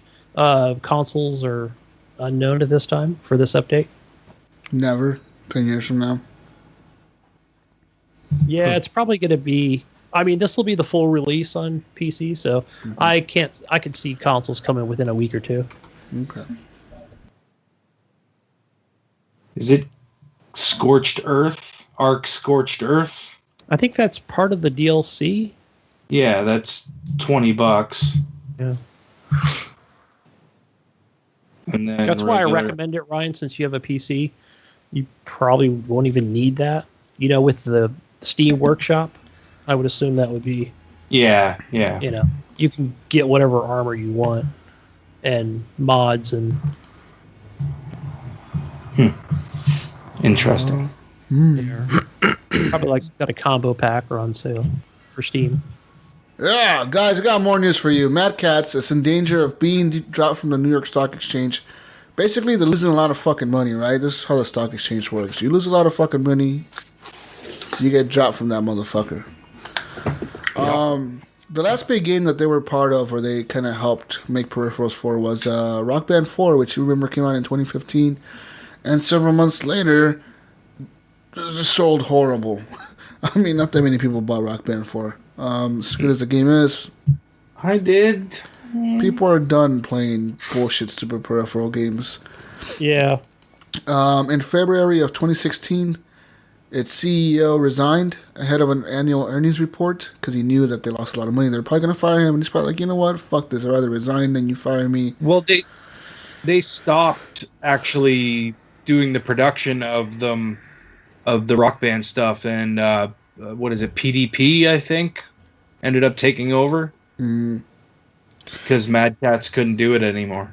But yeah, they basically the CEO fucking resigned, and then the next day after it fucking the fucking annual earnings report, Mad Catz came out and said they're gonna fucking lay off 37% of its staff.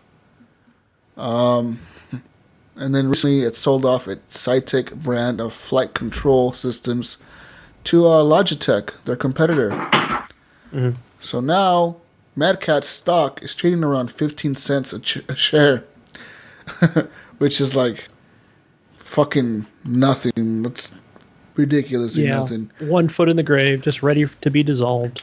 So basically, recently on the 20th of January of this year, the New York Stock Exchange said, you have 6 months to either consolidate all your shit and raise the price, or you're out.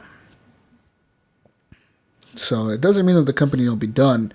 They just won't have publicly traded stock. So they're just going back to private, yeah. Yeah, we'll see what happens with them though.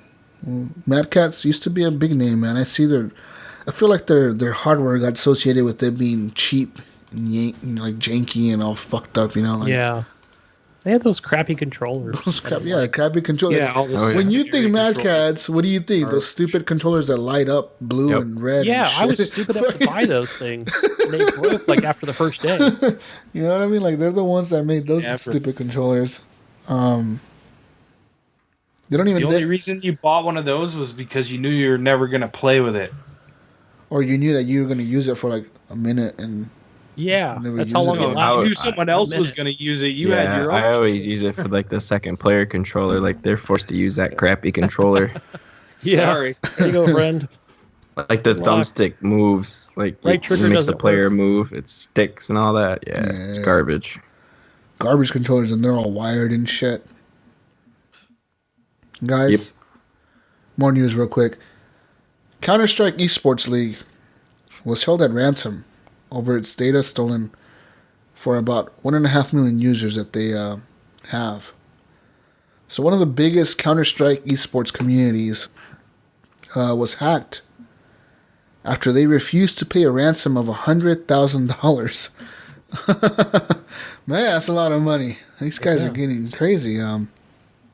So basically, the Esports Entertainment Association, that's what they're called, has confirmed that its customer data was breached on December 27th of last year, when a threat actor contacted the organization to inform them of the theft. A demand of $100,000 to prevent the sale or release of the data was issued. They said, give us $100,000 or we're releasing this shit. They said, fuck you, we're not going to do that, because we don't do business with terrorists. So what happened was they released the data. Basically, so like, well, they said that you know, they didn't have no like real guarantee that it's like they paid up. This is their excuse, I think. They said, we do not give in to ransom demands, and paying any amount of money would have not provided any guarantee to our users as to what would happen with their data. So basically, they're saying like, what if we would give them the money and they still released it? You know, it's like that's a bullshit excuse, but whatever.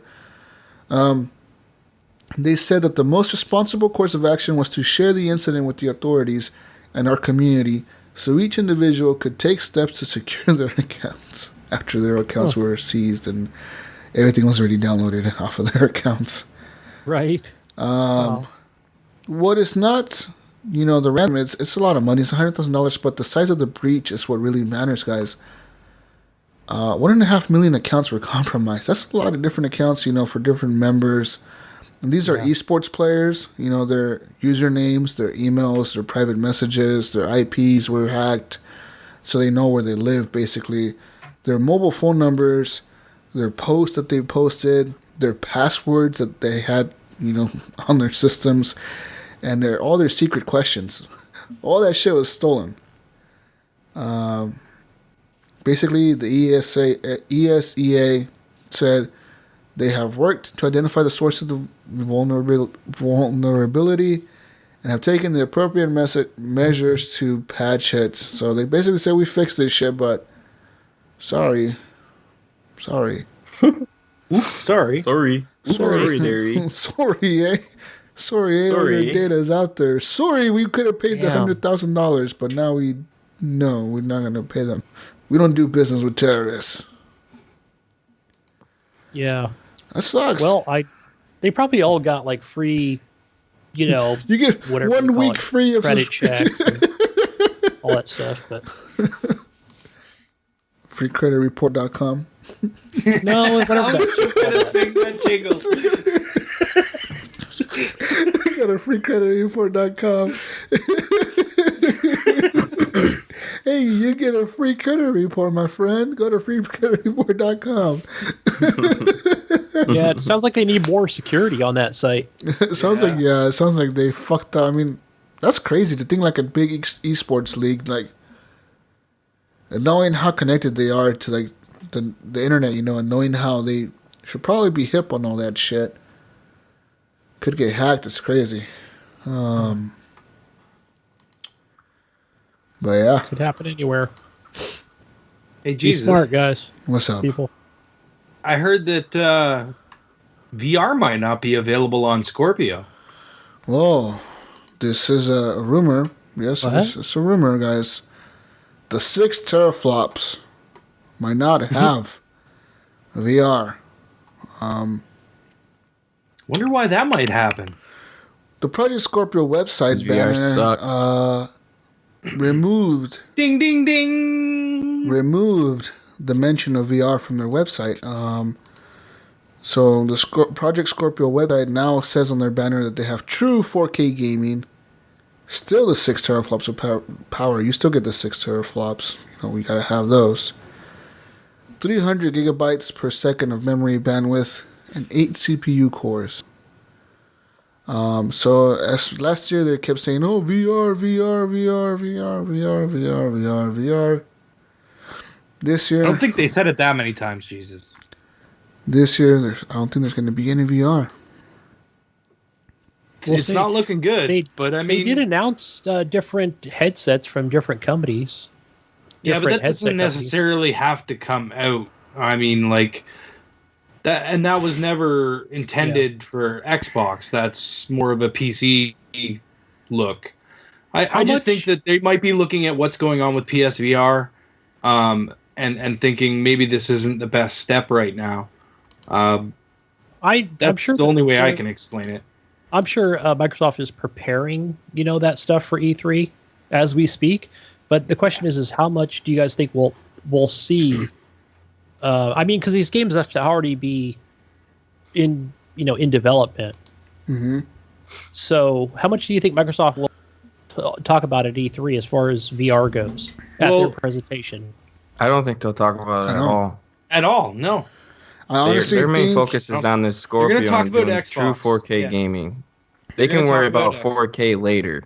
I mean, right now 4K hasn't even lifted off. Like they're gonna no one really they're gonna cares. talk about Oh, no, that's not 4K. true. They're gonna talk about 4K. That's one thing that we'll talk about. Yeah. For sure, because 4K, even though we could still say like 4K really is not mainstream. Most people I know have a 1080p TV. Yeah. 4K, honestly, the people that I know that have 4K TVs happen to buy one on sale or just are fucking crazy like Ryan and decide to spend thousands of dollars on a 4K TV. I got it on sale, man. I actually got a pretty good deal on my TV. Most people, don't have a 4K TV. Most people don't want to get one yet, and that's understandable. 4K isn't really, it's a thing, but it's not really a thing, if you know what I mean. But they will talk about it. They'll talk it up, and because that's what people want to hear, like, I bought a new TV, and you telling me that this shit doesn't play 4K. People want to hear 4K. I think we won't hear VR though. I think honestly, like, I don't think they're going to say anything about Xbox has VR. seen what happened to Sony, and they're like, no, fuck that shit. We don't want to jump into that just yet. It's too early for that, dude. Like, I feel like, and then even Sony has been mummed, dude. Like, Yeah, they have. as much as people, Sony was like saying, like, oh, we plan to ship 2 million units of VR before the end of the year. I can guarantee you they did not ship out 2 million. No. Maybe they Well- shipped them out, but they probably didn't sell them. No, I think probably you can still used walk probably into sold a People place don't want and buy to pay for that much money for VR. Yeah. twice the cost of your console for VR. Right. Like, Yeah, I'll bet you Wii U sold more consoles than Sony sold VR units. Right? I don't know. I don't know. See? Them's Yeah. fighting words. I would like to see if they will sell more Nintendo Switches than VR headsets and all Oh, that. definitely. Do that. Yeah. They'll do that. Yeah, because VR, we don't even know what the actual number of sales, because Sony hasn't released any sales numbers for PSVR. They keep saying it's above Must be that projected. bad. They keep saying it's above projected sales, but they don't say what projected sales were, so it's above something.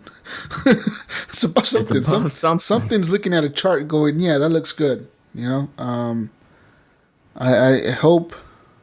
Yeah, I don't think we're gonna see VR on the Scorpio. I think VR honestly hasn't taken off. I don't think it has the legs yet and the support to be that thing, man. As much as we want it to be, it's not there, guys. We're not. We're not in the future yet. We're still too tied to the past. We need to let go of this shit and embrace the future. Flying cars, 4K is the future, not VR. VR, hoverboard. We're going to cling to our TVs. Self-tying shoes. We need to get this stuff now. Nike made the self-tying shoes. Yeah, but we need to get them to everybody, not just rich people Yeah, that can not just the afford rich. $1,000 shoes. Not just Kanye West that can sell shoes for $10,000 a piece, guys. We need to fucking have this shit now for everybody. Everybody. But yeah, man, the 6 teraflops is still there, guys. That's a big number. Yep. Still there. 6 teraflops. I just want Sony to come out at their conference and be like, guys, look at this trailer. And they have like a trailer for like the PS5 and it 7 teraflops, and everybody's gonna be like, 7 teraflops. This shit 7 plays teraflops for $3.99. It's gonna have 8K virtual reality gaming. Oh fuck. 8 teraflops. We got 21 teraflops. They put 12 gigs of RAM in their system. We put 20. Look at this. They're gonna have everything, man. Yeah. Yeah. Speaking of VR, though, guys, Facebook has unveiled its new VR software. I don't know if you guys have looked at it yet. Have you seen this video? No. Yeah. I've watched videos of this. Basically, Facebook wants you to hang out with your friends in virtual reality. This includes anything from concerts to sporting events to shopping to fucking, hey, let's go to the bar, dude. Let's go to the bar in VR. And then you strap on your VR headset. You will be in a setting that looks like a real bar, but instead of seeing like a real person, you will see like an avatar-looking person of that person in VR. Guys, nice. the future. You can get the same drink at home for $2 versus a $12 drink at the bar. I've said that Facebook was moving this direction since Facebook bought Oculus, and it's a reality. They have been working on this, guys, and it is real. They've unveiled this shit. And now they have a new person heading up their VR division. So Hugo Barra, he's a former executive at a smartphone company called Xiaomi. He now is the lead of all Facebook virtual reality efforts, including Oculus, guys. Yeah, and they plan to launch this shit like, I think sometime this year, because yeah, they own Oculus. They could just launch it whenever they want to. But yeah, they basically tout this as like the next big thing. Yeah. This I is saw like this. fucking I like this Ready teaser. Player Was it- One. This is it, Gunny.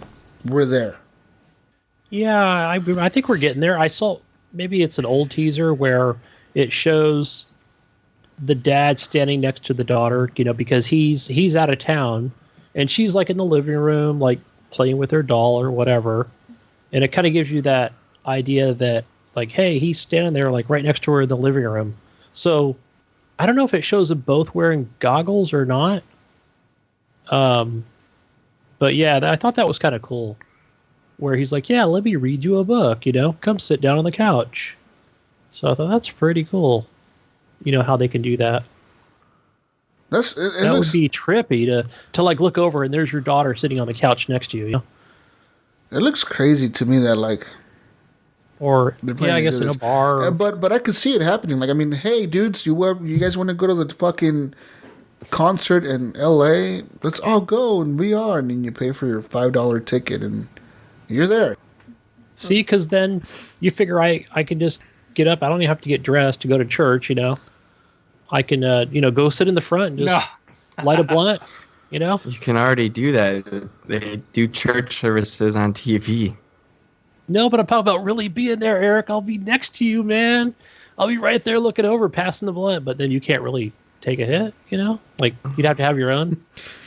So It'll tell you on the screen, Gunny has personally passed you the blunt. Press A on the controller to accept. the church chat. Press A to accept the blunt, and then you press A and it'll accept the blunt. Ryan has now accepted your blunt.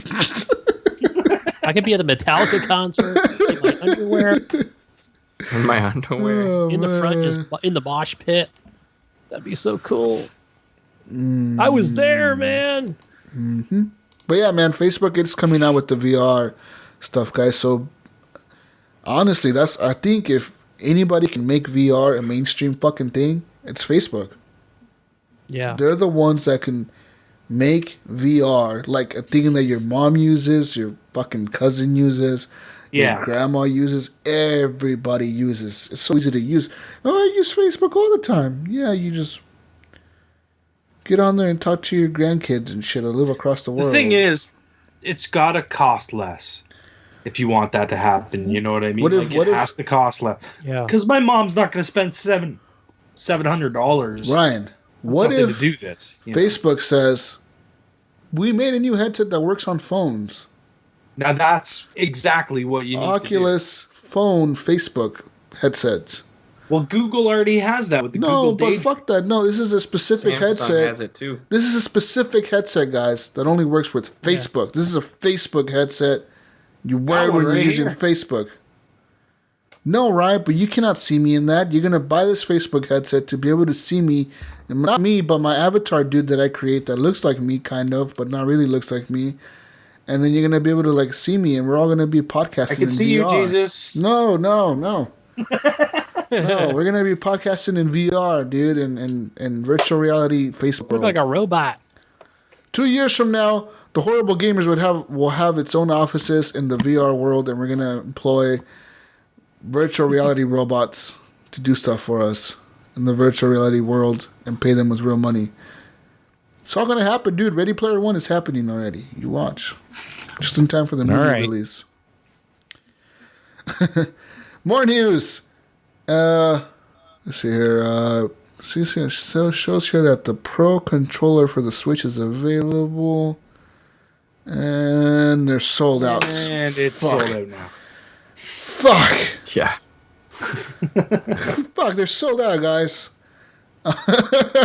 Basically, It literally just became available right now when we said and that. they just sold out. And they sold out already. Sorry, dudes. Even though they're $70 controllers, they're sold out. You can't buy these fucking things.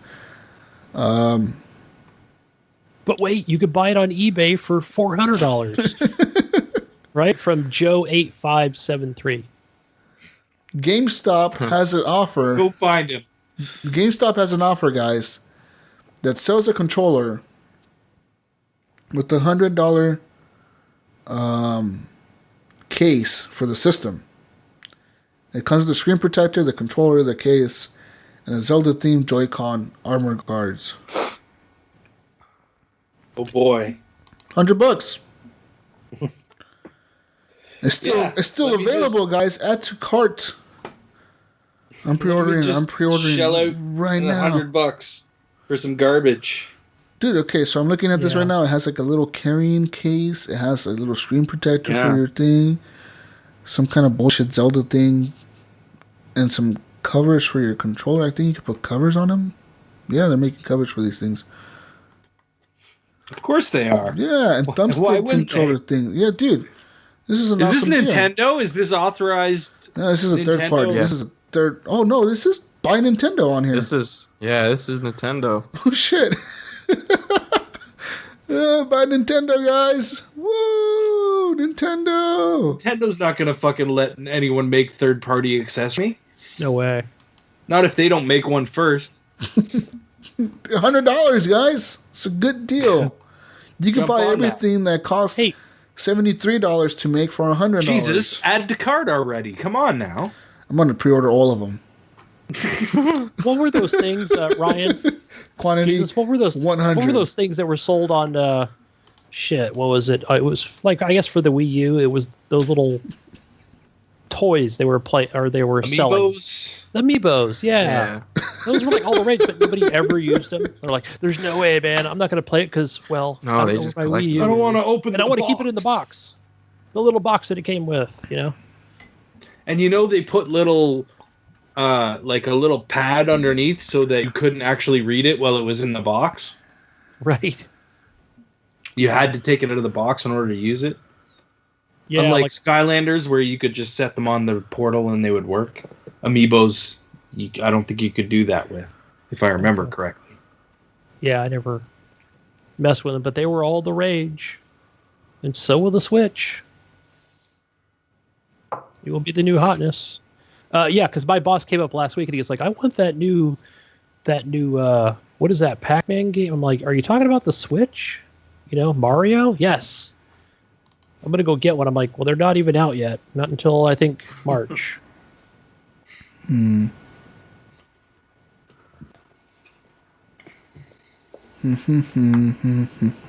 What else we got, Jesus? I'm looking to the news, guys. I am looking to the news. Stirring up the news machine. Starting to the news machine. Getting her real stirred up good. Okay, guys. I don't know if you ever thought about this while you're gaming, but what if the clothes you're wearing while you game aren't comfortable enough for gaming? Like, What?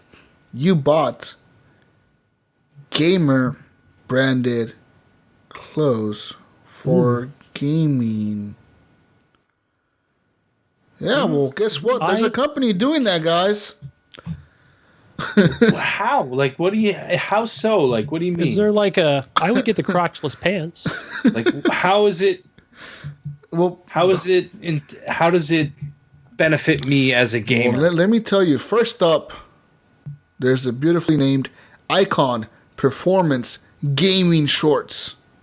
Dun dun dun. Gaming shorts. Yeah, retail price $36, guys. Well, those So, aren't going to sell in Canada. When designers decided to sit down and create this particular piece of clothing, they evidently brainstormed what might appeal to a dedicated gamer whose hands have a tendency to get a bit sweaty during prolonged intense sessions with the controller. So what they did here is they incorporated absorbent panels into the side of the shorts. So when you're sweating, those intense gamer moments, you sweat into the shorts.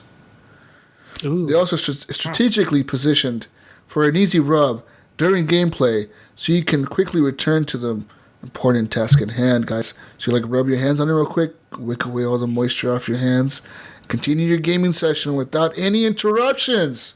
Fuck there, sweaty hands. Sounds. Does that include awesome. like gaming powder so there's no chafing?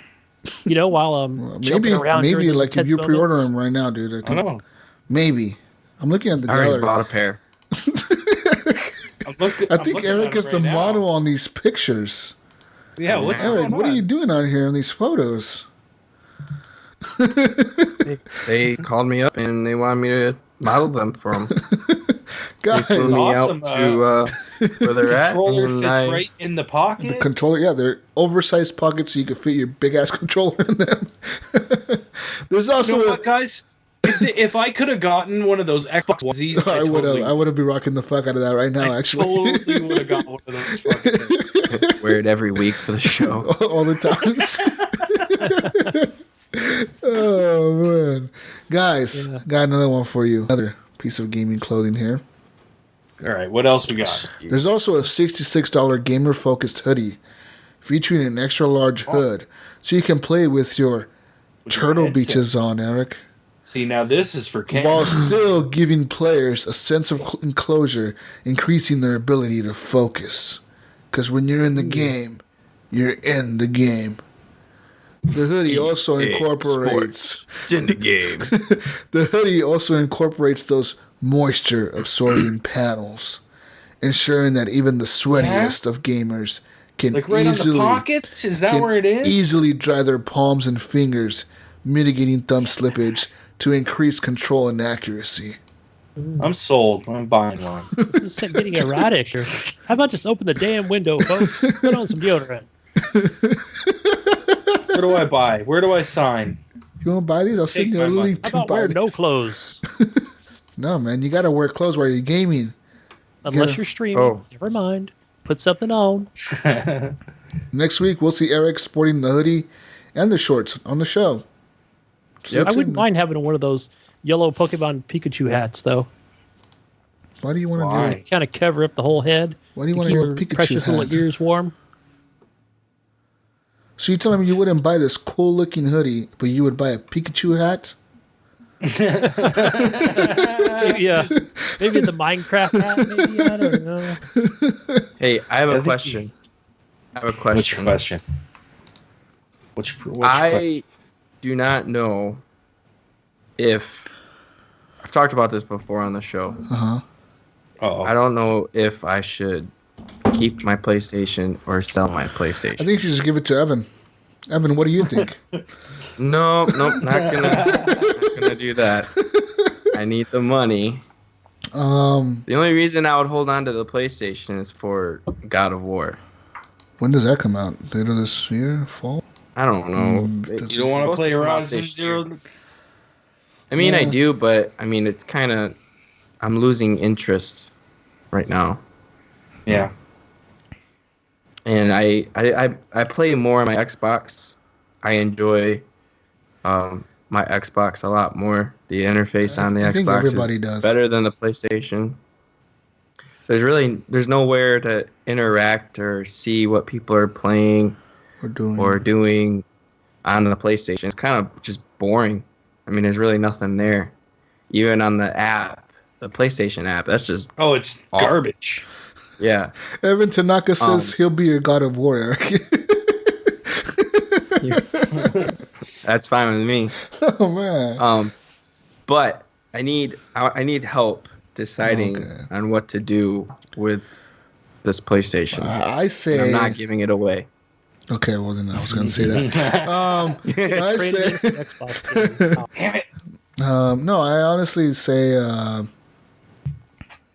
sell it. Sell it.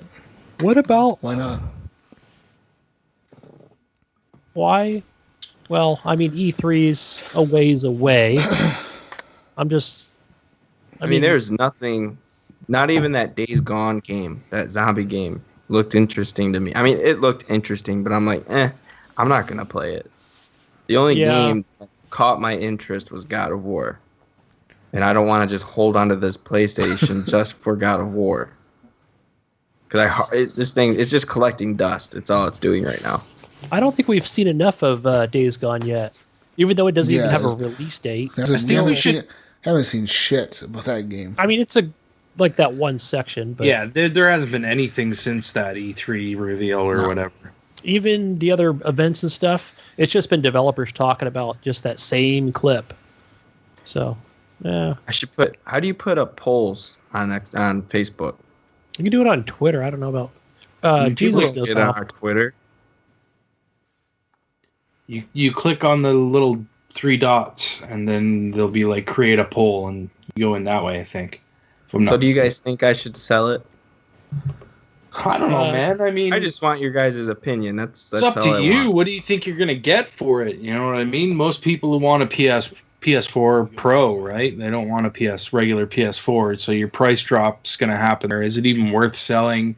You know, who knows? Tyler in chat is asking about what about Last of Us 2? Eric? Yeah, that's probably not going to happen this Tyler. year. Probably going to happen next year. Yeah. Huh. And I haven't even finished The Last of Us. I'm still in the middle of that. Wow, you haven't even finished the first one. You man. haven't finished that? Man. Man. No. It shows We you how can't- much I care about the We PlayStation. can't be friends, Eric. Oh. Okay. I care about the same about my PlayStation, but it's still sitting there. It's still. I don't give a fuck about my PlayStation. I think it could get stolen and I wouldn't care. I thought you were. I thought you were playing Destiny on there, Eric, or was playing Destiny. No, I was, but I deleted it. I deleted all the games and sold all the games that I had for my Xbox and PlayStation. So all the duplicate games. So I got rid of Destiny, The Division.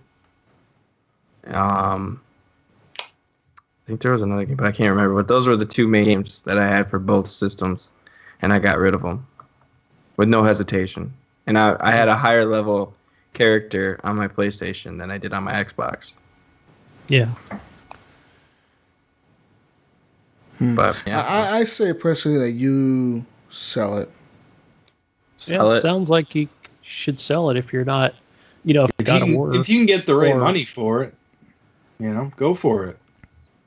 Stick it up on Craigslist and see if you can get something for it.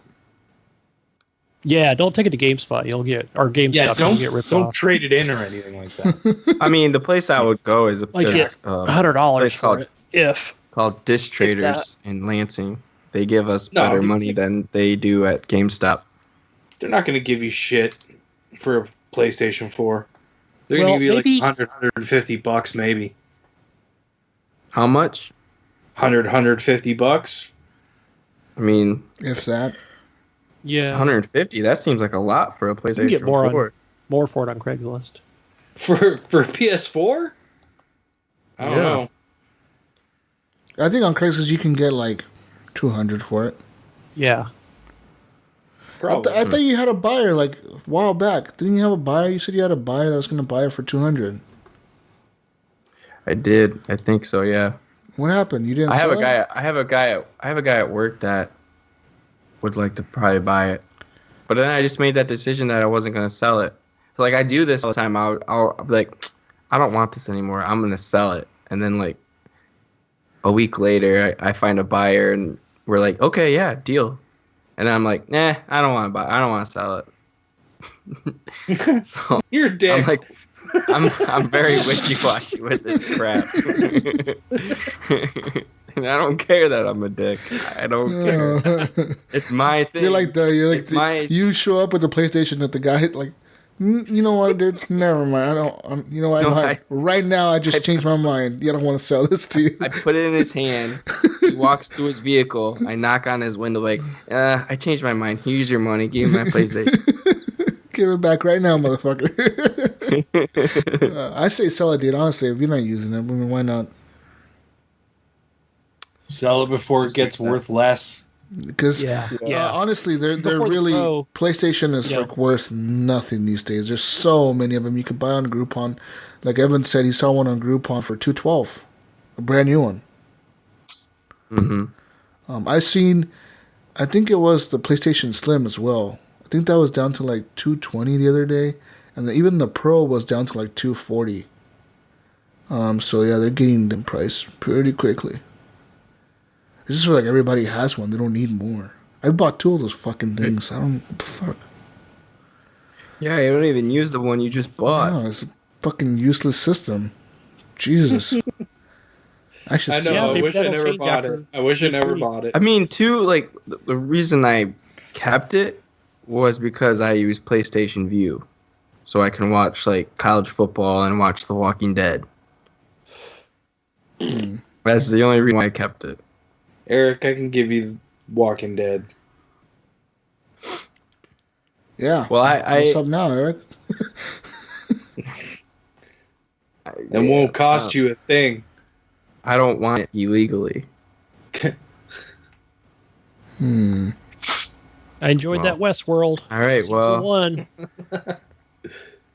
thank you How was for the your quality, guys' opinion. Gunny? I Was appreciate it good quality? HD quality, man. It was really good.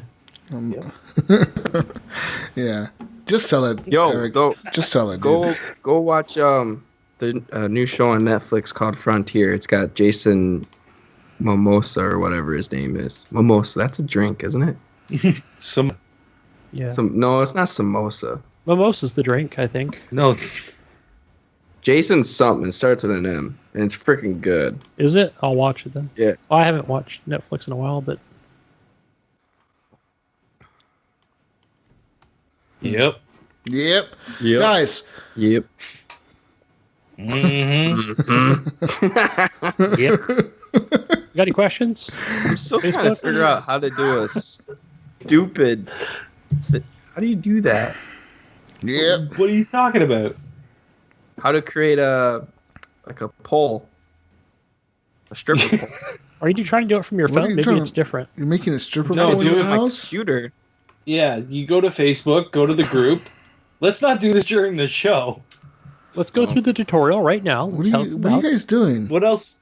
What else do we got for news there, Jesus? Jeez, oh man, what else? I don't have anything else for news, guys.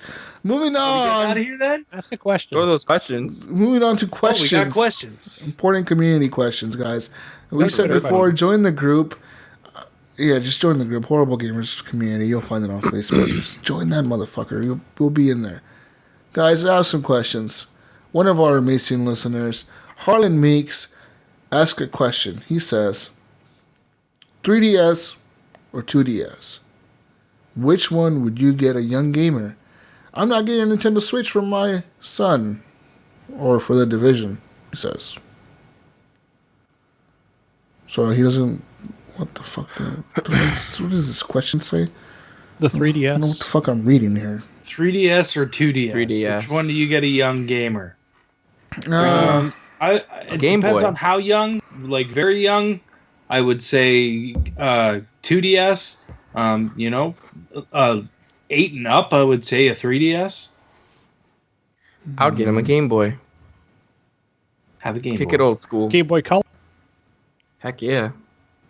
Get him a classic. yeah, he's getting it for his son. So I would say get him a... Depends how old he is, right? I'd say a 2DS Yeah, that's is what I'm good saying. enough. Shoot, go get a Vita. It's cheaper. Don't they release like No, the same No, games. don't get a Vita. Fucking expensive ass too? games, expensive ass fucking memory cards. Fuck the Vita, dude. If my Vita wasn't in the bedroom, I would go and get it and show you how much dust is on it right now. How much dust is on it, Ryan? How much dust? There's a nice thick layer of dust. Nice Like thick you haven't layer. even of like dust. dusted it or anything? No, I haven't even taken a. Are you like measuring? duster. It's how you measure your technology, how long you used it or not used it. You like see the dust on it. It's funny because my Vita and my PS4 are the things that probably have the most dust on them. You should clean them Yeah, you're probably right. just to be clean. Even though you'll never play them. They just got a lot of dust, man. That's all I'm saying. You know what I'm saying? bunny. Real nice. Hey, so, Anyways, wait, a guys. I got 2DS question or a for you. 3DS? What are we saying? I'm saying 2DS because it's cheaper. It's $80 and you 3DS. get like a Mario game, dude. You get like a Can Mario somebody tell game me with the it. difference? The 2DS is like the one that's like a flat. It doesn't fold up or anything. It's just like a flat Yeah. thing. Yeah.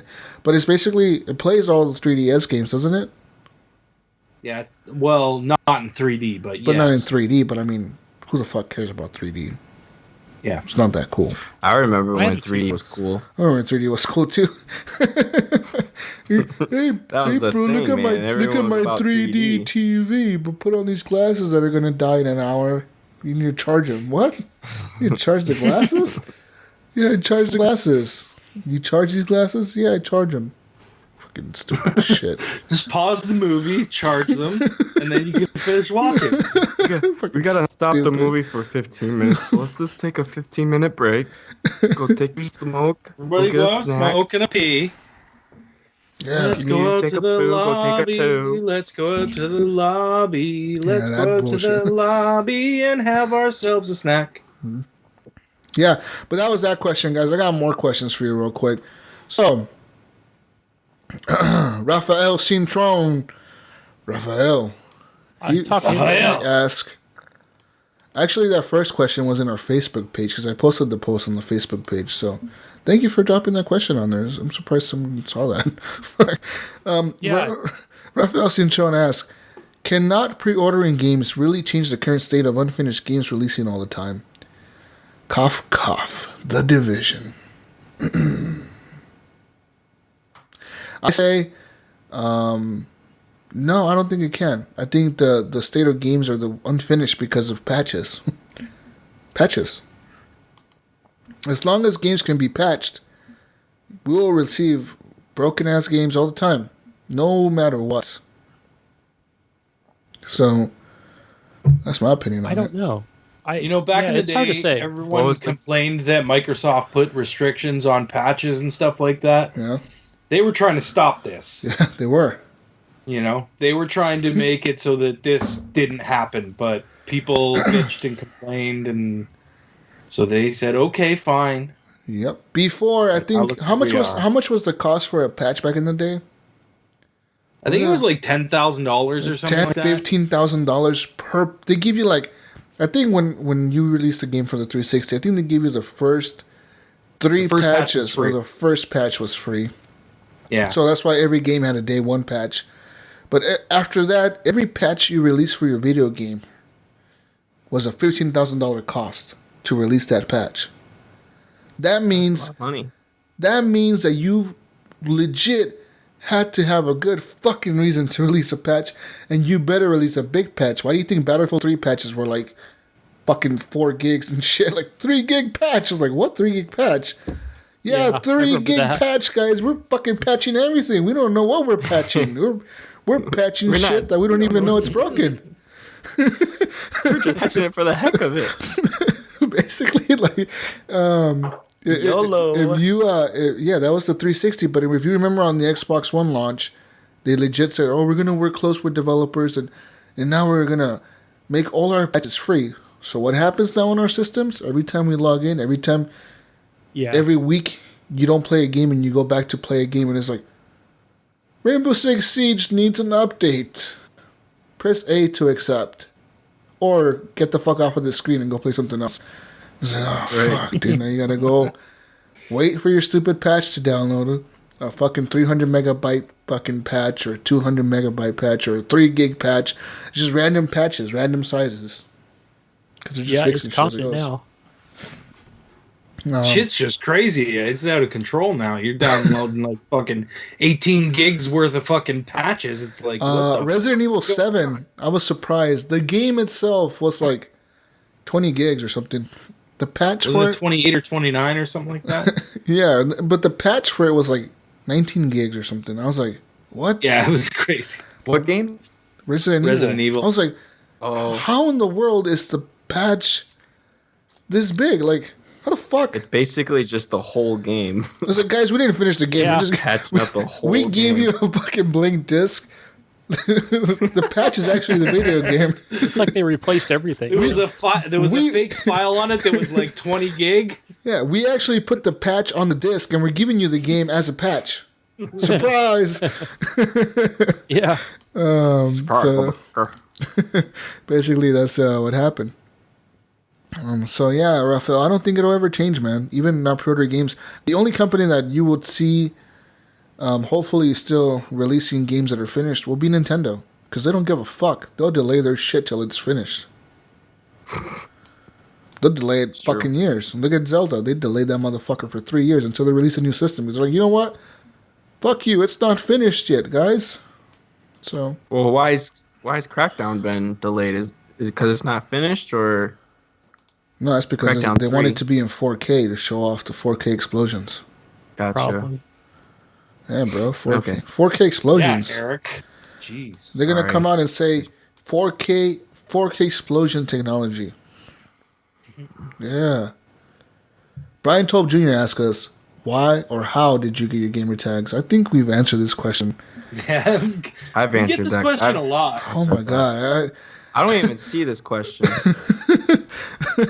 This question, I see it on the list on mine. I have a list over here that's Yeah, I don't see this question either. No, I have the list, guys. I have a list. I'm looking at the Facebook. What do you have a live. list for? Why aren't you posting it in the notes? The question, no, don't question my authority right now, motherfuckers. Ransom? Yeah, I'm like looking for. I want $100,000. I That's got why. a question. Why is Jesus holding the questions ransom? I already forgot what the question was type because that I can't read it in front of me. Eric, You don't need to read the question. Just listen. If you pay attention, you will know what's going on this show half the time. I do pay attention. It's like you zone everybody out, and you're just like, I'm gonna wait for them to say Eric, and then I go into autopilot and start talking about Gears. Guys, That's I what I don't do. have any So what? friends. I don't have any friends. I need to play Gears. Dude, no one plays Gears with me. I always play alone. So if someone wants to play Gears of War 4 with me, hit me up, please. Oh man, guys, What are we talking about again? how did you get your gamer Gamer tags? tags? Eric, I already said this. you have just real quick. Yeah. In 3 words. Okay. I can't in 3 words. 3 words. My nipple got dried, and My nipple got. um, That's 4 words. I can do it in 4 words. my nipple started chafing. That's still 4 words. So now I'm called Saint Nicholas. I put Band-Aids over my nipples. Oh, you so it did. wouldn't I rub on my remember that. t-shirt. You actually put. I have a picture. It looks like I have. You no look like a nipples. stripper. Yeah, dog. Oh man, what about you, Gunny? Sounds cool and masculine. Awesome. What about you, Ryan? Well, I can't do it. I'm not doing it in 4 words. Fuck that. I'll tell you the story. What's the story? This is a Basically, when I was a kid, long time ago, back in a the long, 90s. long time ago, in a galaxy far, far away. Basically, when I was a kid, there was a lot of Ryans in my class, like in the same grade as me. Mhm. So, like, we were all in the same classes and shit. So, Was it you like know, a popular name? yeah, it seemed to be in my school, and fucking. So everyone just called me Gibson, and then people shortened things, so it became Gib, and then it's just been like that forever. That's how I got And that so name. someone gave you the name Gibbs 777. What's up with the 8? 87777? That's his password. Yeah. Yeah. That's your password. Oh damn! Well, fuck. Okay, guys. Yeah, I should have said we that. know Sorry. Ryan's passwords. Dang it, No, Gunny. it's actually my birthday. 877. How many sevens? July. The fuck were you born? 7th? August. July 7th, 2008. August July 7th. 7th, 1977. July is not. Wait, 8. Ryan. Guys, you gonna come up here? I'm gonna be 40 this year. 877. I just reached level 46 7. a couple weeks ago. I'll meet you in Detroit if you want to go to Detroit. No, I'm hoping that we're gonna rent the pinball. My buddies. You're gonna be 40, Ryan. And we're gonna have a big party at the barcade. Old. Come to Detroit. I'll show you the Come to city. 8 Mile. We'll go to 8 Mile. I'll meet you at I wanna 8 go Mile to with Detroit. Eric. We'll go to. Just make sure you're carrying a gun, so just in case Some something happens. I'm just glad I don't drive a nice car, so like if I make it through with my wheels. It don't matter. No, it don't matter. if Don't it's stop. not- They'll steal Drive anything. through the red light. It's safer. They'll steal anything in Detroit. because they'll take those tires off. Yeah, man, be careful. Got another question from Brian Tolp Jr. He asked if there were only one game you could play for the rest of the time, what would it be? Wait, Jesus. You didn't explain your gamer tag. Oh, basically, Jesus walks a lot, right? So I became Jesus walks a lot. I always thought it was because you used to didn't walk have a a lot. driver's license. So anyway, I got a DUI once, guys, and I couldn't drive anywhere, so I started walking. Now, back in the day, This should be my gamer tag. back in the day, I used to walk everywhere. And one of my buddies, because I always, I don't know, I prefer Jesus over Jesus. Honestly, I do. So one of my buddies, he was like, "Dude, you walk everywhere. Why do you walk so much?" And I was like, "I don't know, man. I just walk everywhere. I didn't have a car, so." You know what? So that's what it should have been. Jesus didn't have a car. Well, that's 5 words. Never mind. No, but Jesus walks a lot. Sounded cooler. And then, obviously from the Bible, we all know Jesus actually walked a lot. So it's kind of like a true story. No, that's Did you ever not walk true. on He was, water? he was always on a Segway. Oh, dude, fucking A. I've been betrayed. That's why people Plus, thought he floated.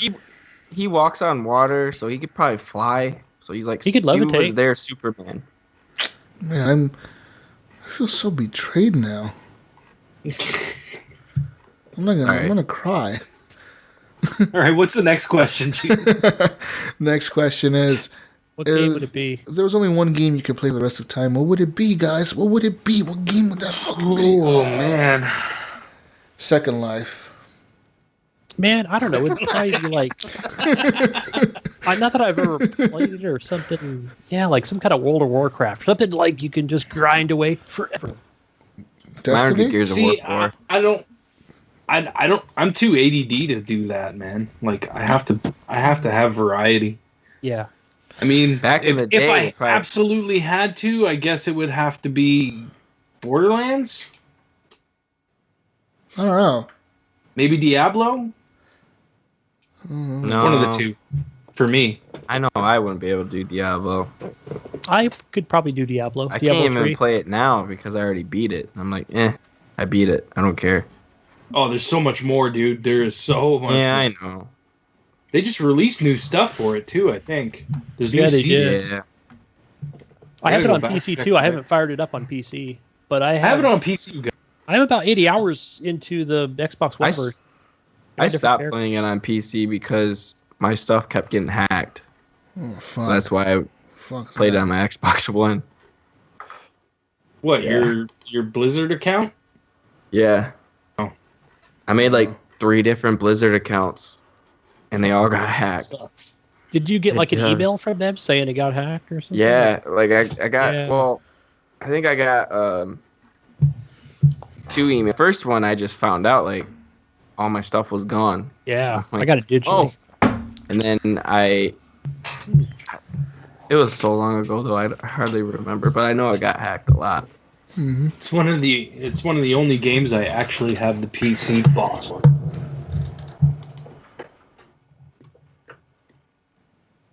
Yep. Diablo. Nice. And that's like before that was day one I bought this. That's dope. It's my favorite. I was so excited. My game that I would pick to play for the rest of time, if I could only play one game, nothing else. Watch Dogs 2. Pretty close. I would pick GTA 5 for the online. Really? For the online, All right, yeah, I can see that. because You the would online. own we that have- city. Do we have internet? We have like internet and everything where we're going. I think Where are we do. going? Think we're going to Antarctica. Well, that's why I said wow. Any video game. Yeah. Think about WoW without That's internet. Gears What the of War. fuck would you do in that game? You look at the screen, the main menu, forever and ever. I could just change my character. Modify your character. I will play this over and if I over. had What internet. character do I want to be today? Character do I want to pretend I'm being today? Oh, I'm a warlock.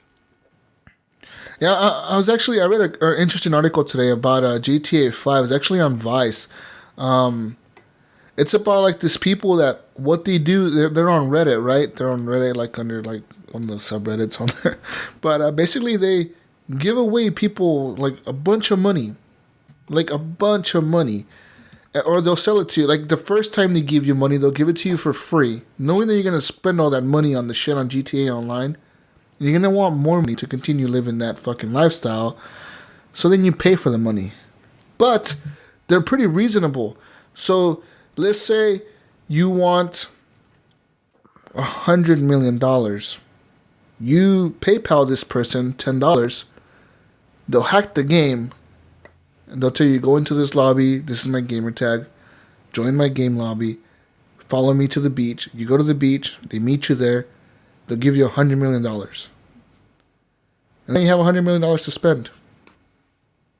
Yeah. It's a real thing, guys.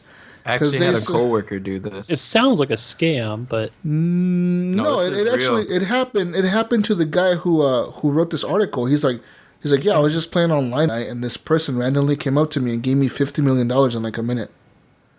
And then they Wow. told me, follow me if you want more money. So I followed this person, and basically like, yeah, there was this girl who was playing, and she like met up with a bunch of dudes, and they were all on the beach, like 10 people that joined the game lobby. They all paid to be there. And she's like, the first time I meet you, I might give you money, let's say $30 million. Then I'll tell you, you want more, you pay me for that money. $10 for $100 million. nice. Okay. And yeah, but I mean, she said at first she saw that people were doing this hack or whatever, and they were selling it for $40 to $60 for $100 million. So she started selling it at $10 for $100 million and made a lot more than they did. And so let's say this, $100 in real life money would only get you $8 million with the shark cards that Grand Theft Auto like online sells. You know, like Rockstar, the ones that they sell you. Yeah. You would have to pay $99.99 to get an $8 million card. So if you wanted $100 million, you would pay about, $1,250 in real money to get $100 million. If you were to buy the shark cards from Grand Theft Auto like Rockstar. That's fucking crazy, dude. Yeah, it is. So this is like a real thing.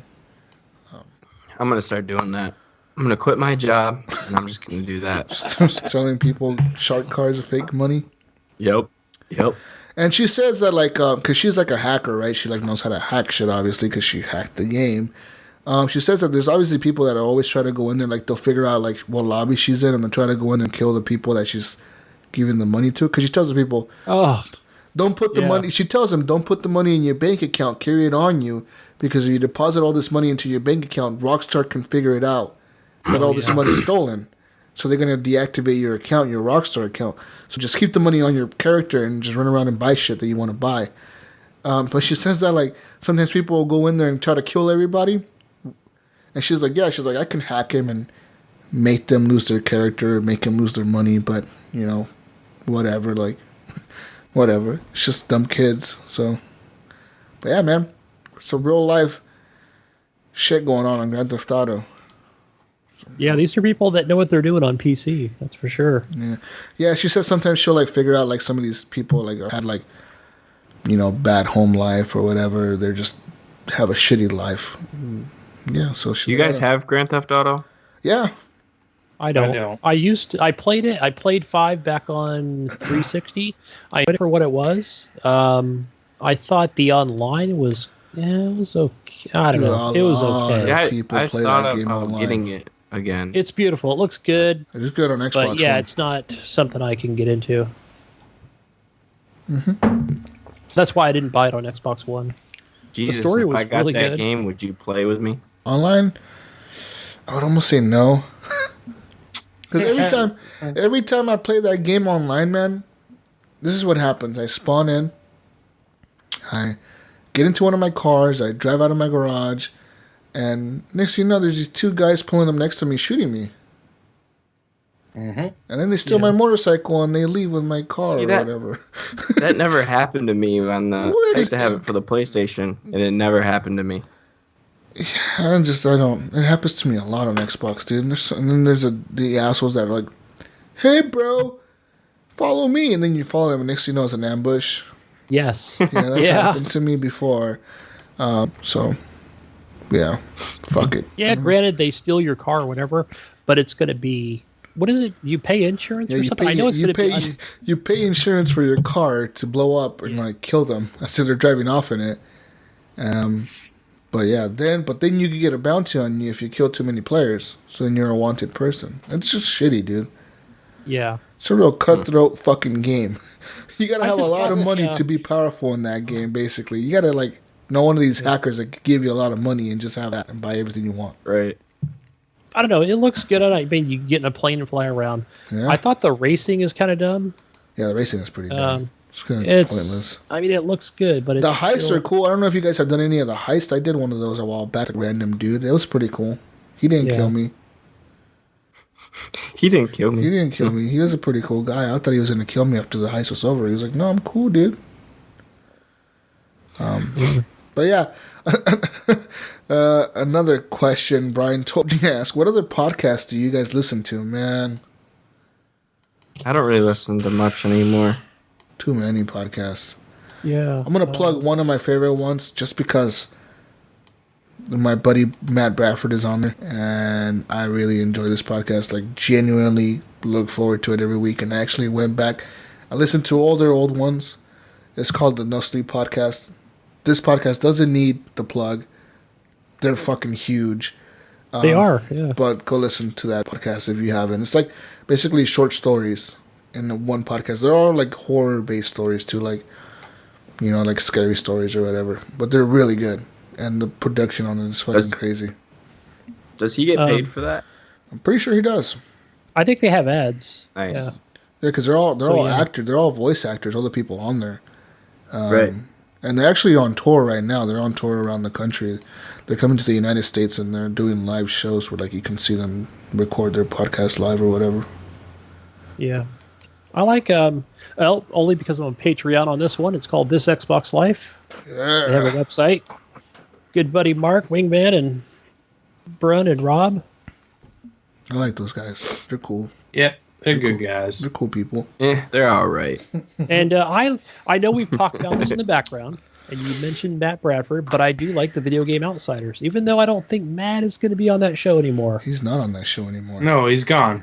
Because even the bitch on there, Michelle, Whoa. hey, she Shout said out. like it's just us two. She has said that last episode. No, it is. Just us two. I talked to Matt Bradford personally. I chatted with him earlier today when we were doing the show actually, and yeah, he's done. He's not part of VGO anymore. He's doing his own thing. Yeah, that was a pretty nasty. It's episode. shitty, but yeah. Another I one called think they were Game both- Outsider. They both wanted to go in different directions anyways, so Yeah, you could tell. whatever. Another one I listen to is each week is the Gaming Outsider with Scott Clark. Definitely listen to that one too. Yeah, I like Scott's voice. He has a sexy voice. He has that he does. sexy He's voice. a school teacher as He's well. in our intro. Yes, yeah, that's why he's in our that's why he's in our intro actually, because he has that sexy voice, man. He attracts people. Shit. But yeah, I listen to a lot of podcasts. I mean, one of my other favorite podcasts is Hardcore History with Dan Carlin. He talks about like literal fucking history. Like he has like a three-part podcast that's all about World War I. He literally goes through like how it started, the shit that happened through the war, and how it ended, and how it affected the world. And it's fucking insane, like how he goes through this shit. You gotta listen to that guy. If you're like into history, which I am, he's fucking amazing at what he does. If you like retro podcast, Gaming History 101 with Fred Rojas. Definitely, yeah. And if you like conversational fucking Walking Dead zombie podcast, listen to ZombieCast. Those guys are cool, man. With their buddies, Sean Freeman, Daddy. Sean Freeman, Normie. Ted Bracewell, and Matt Bradford, actually. That podcast is basically like a comedy zombie podcast. So listen to them. It's a lot of recommendations right there, man. So you have enough to listen Wait, to. there's one more. One more? There's one more, and I know he's listening. Go ahead, Jesus. Oh God. Our friend, our brother show. I talked to him today. What did he tell you? He said he was Did he tell running you to from stop zombies. tweeting? Hey, you fucking assholes! I'm said, too "What the hell good. do you want?" I'm too good for you I'll call guys. you So back stop later. tweeting, motherfuckers.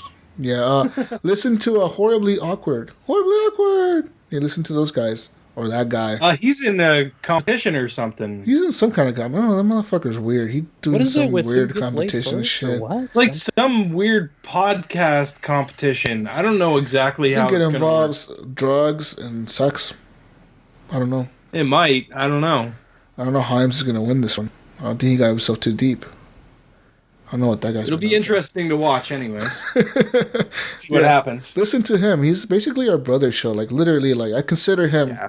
a part We of our love Himes. family. He's like our friend. He's like one of my best friends, even though I don't really like him. We love you, Himes. And he's an admin in our Facebook group. Definitely, he can I took ban him you out. guys. He Oh, what? asked to be taken Yeah. out because he was commenting as horrible gamer. So he's like, "Take me out, man." So I removed him upon request. Jesus. Oh. Oh. No. I removed him from the the chat room or shit. whatever. Oh wow. So I guess it removed him as an admin. I forgot to tell you guys. Whoa! So you just do these things, Gunny, without telling us? He goes to you? Man. Well, I didn't. I would have told the motherfucker, He did. you're in He this said shit it for in chat. life. He said it in chat last week. You're in this shit for life, or I'll kill you myself. So you've been banned. You're just back to your normal self. Motherfucker, I'm gonna make him an admin again just so he can keep commenting as us. Yeah, there's a little box in the top corner. Yeah, All you just got to click do is on it. change it to your name. I've been commenting as myself, I think. I don't know. Maybe I'm wrong. I got two others, guys. There's Podcast Unlocked with McCaffrey. That's all Xbox stuff, and Geeked podcast with the Vengeful Jedi. Good buddy Vengeful. I mean, I mostly listen to gaming podcasts, ones that people I listen to a lot of gaming. will know. Like Cheap Ass Gamer, fucking all Cheap that Ass shit. Gamer, Giant Yeah, I Bomb, like that one. Cadcast. VGO. Mm-hmm. That's pretty much all I listen to now. Pretty much. There's one that's really good story. It's basically like a series, and the whole season is out now. It's called The Darkest Night. That podcast, honestly, has like some amazing fucking audio editing. I don't know how they did it, guys, but you feel like you're in the room, and as you feel like you can like picture the people walking around you. That's how good they did this audio.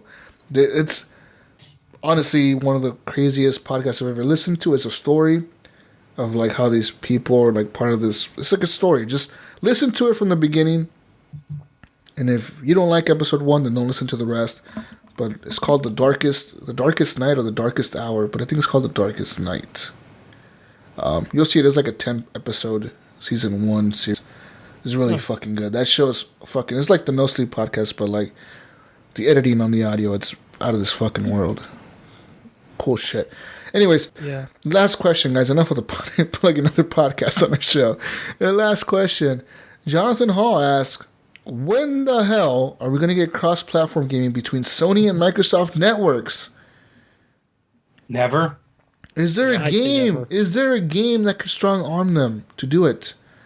He says he's hoping Destiny 2 pulls it off. Xbox already tried during the summer, and Sony said no. I thought Rocket League would do it. I thought that would be the best. It didn't end up happening. It's cross-platform through happen. PC. I think it's cross-platform on PC and Xbox and PC and PS4, but not PS4 and Xbox aren't cross-platform. They're like, fuck you guys. We don't want to work with those guys. You know, remember the devs on Rocket League was just talking about how it would just. I mean, they made it sound as simple as just flipping a switch. They both say yes. Yeah, they said that. Xbox and PlayStation. Because Sony came out and said came out and said it's impossible. Our networks won't be compatible, and then the developer was like, no. We know how to do this. We literally can do it. We've done it. We just haven't told you guys, but we can make it happen for everybody else if you let us. And then Microsoft is like, okay, cool, yeah, we'll do it. And then Sony was like, no, we don't know how. We don't know how to change names. We'll break the world if we do this. They do it with Rocket League right now with PC and Xbox. No, but they don't know how to do it with Xbox. They don't know how to do it with Xbox and PlayStation. Sony doesn't know. They're like, we don't know, guys. We don't know. So I don't think there's any game that can strong on them. Even Destiny. And even if you think Destiny 2 does it, they won't do it. You know why? Because Destiny Activision has a marketing deal with Sony. Yeah. That would create a lot of issues like those. Yeah, because Sony would be like, PlayStation and stuff. Yeah, Sony would be like, wait a minute, you have a marketing deal with us, but you want to make our shit cross-platform with the Xbox people? Like, what? It makes no sense. But yeah, I don't understand why Sony gives a fuck. Really, they really shouldn't. I feel like they're just trying to be the people that are like, oh, we're better than the Xbox. We sold 50 million units. We don't want to be tied to those fucking 20 million people over there. Fuck those guys. You know, like that. Like, they're just being snotty fucking assholes, dude. They're just being children. Those guys are rich. We're rich. Part of the reason I hate Sony. And they're Japanese. That's why. I'm not a racist. It doesn't have anything to do with that. We're gonna work on cross-platform with the Switch and the Xbox Scorpio. America's Xbox is American made. Cross-platform between Scorpio and Switch. Yeah. Yeah, fucking right. Fucking Nintendo. Zelda for everyone. Nintendo would never go cross-platform with anybody but themselves, and even then, they would make it impossible for them. It's like, no, we can't do it. We're gonna cross-platform with our Wii. The Wii U. Yeah. Totally. Cost $800 and you can only play one game a month. Smash Brothers for everyone. You get to play one fucking game every month, and then we get to take it back. Bomberman. Stupid fucking. Oh, that Switch has me pissed, dude. I'm not I don't want to even talk about it. I'm done. Don't want to talk about it. Why is it making you so angry? Because it's so stupid. The way they announced their network. Dude, that network plan is so fucking stupid. Fucking, we're going to let you pick a game and then take it back? What the fuck? That makes no sense. Yeah. In what world, who the fuck, which Japanese asshole, old Japanese prick, sitting there with this fucking samurai suit on, thought that was a cool fucking idea? Who the fuck thought this was a good idea? Which one of those pricks was like, hey, what? We give him free games? Okay, I like that. But what if we take that game back? I was like, what? I'm sure we take it back at the end of the month. And then they could buy it if they want to keep it. Sir, I'm sure Reggie was on the phone. Why don't we just give it to them? No, the worst part about the whole thing is it's not like you're getting like Switch games. Like on Xbox Live and PSN, you're getting games for that console. You're just getting old games that you've probably already played already. So that kind of changes things a little bit where it's like, okay, yeah, I've played this game before. You know what I mean? I get it free for a month. Honestly, those classic games, you're going to play it for a month and you're probably never going to want to touch it again. So does it really matter if they take it away? It'll probably be like, something where after a year into the Switch's life cycle where you will be able to play a Switch game, like, hey, play ARMS. Get that one. Pay the $5. I don't know about that. We'll see. I mean, they got to do something because that's not going to fly. Yeah. Well, maybe it will. Who knows? Nintendo's never had a paid online service before, so we'll see. Yeah. But I'm sure Reggie was on the phone trying to tell Japan, like, look, this is what America wants, Well, we don't care what America wants. We're going to give them what they think they want. I feel so bad for that guy because he has the worst job. All in Nintendo. People probably hate him for the job that he has. People probably want his job, but they don't realize how much shit he probably proposes gets shut down. He probably sits at those meetings. He probably sits at those meetings and it's like, guys, what if we did this way and got this game? No. Fuck you. What are you thinking? A violent game on our system? Get the fuck out of here. Fuck are you thinking? He's like, well, American consumers really like Gears of War and Halo and stuff, and shut up. We don't want your suggestions. We don't want no shit. Make Mario. We'll put that on the consideration list, on the bottom of the list, and cross it out. What is that? We'll put Mario in New York City. It's like people don't really want Mario in New York City. It doesn't matter. That's what they want. They want Call of Duty. No, you know what? We're going to give them Splatoon. They don't know what they want, Jesus. Until we give it to them. They want. Reggie doesn't know what the people want. I feel bad for that, dude. I wonder, the day he quits, if he just comes out and talks all this shit about Nintendo. And fuck them. I proposed so many ideas for them, and they shut me down on everything. I'm just waiting for that book to come out because it's going to happen the day he quits or the day he fucking resigns or the day they let him go. Yeah. He's going to come out with the crazy book. Guys. The life of Reggie Fils-Aimé. The life of Reggie being American in a Japanese world. That's what he is, man. I feel bad for that dude. Probably has to fly to Japan all the time for those stupid meetings and just to get shut down. Just to know all the way there. You're going to propose something and it's going to get shut down. Damn. With that being said, guys, the show's over. You can find me, gamertag, Jesus Walks Live, Xbox Live. Also, find me over at the Horrible Gamers community on Facebook. And yeah, that's it. I don't want to play my other shit. Fuck that other shit. Oh, guys, I got a new development, guys. Oh, no. On Twitter. What's going on, jeez? This is some breaking news, guys. Remember before how, my @Twitter name used to be, @JWA on Xbox Live because some fucking crazy lady had Jesus Walks Live? Well, guess she must have got rid of it or something. But I have Jesus Walks Live now. Oh, nice. Oh, yeah. shit. Yeah, motherfuckers. Oh, Jesus Walks Live. Mm-hmm. Real nice. Yeah, on Twitter, I got at Jesus Walks a Lot now. Add me on, man. You can tweet Otis, the Orange Man. I'm gonna tweet at the Orange Man. Tell the Orange Man to stop banning people from leaving the airports. Literally, dude, there's people being held up at airports just because they flew in from a country that's on a fucking ban list. Well, just before the show, a federal judge accepted some kind of like temporary stay. Oh, really? Yeah.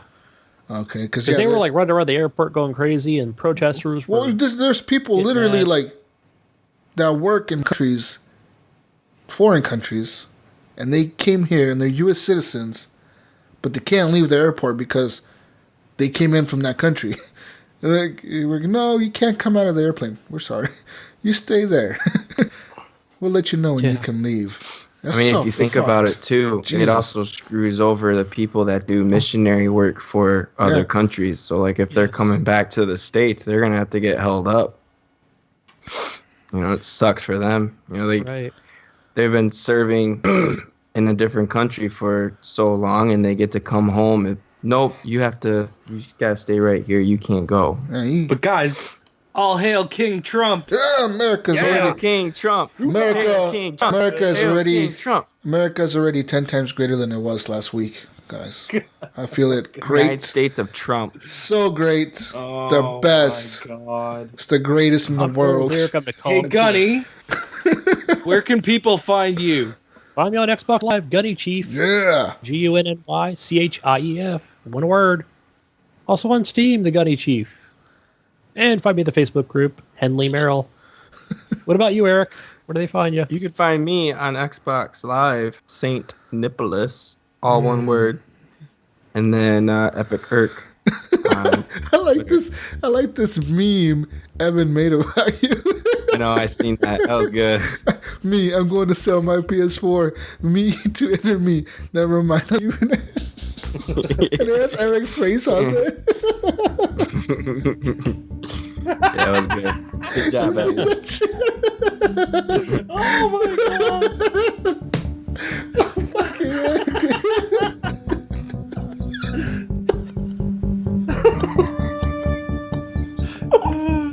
Okay.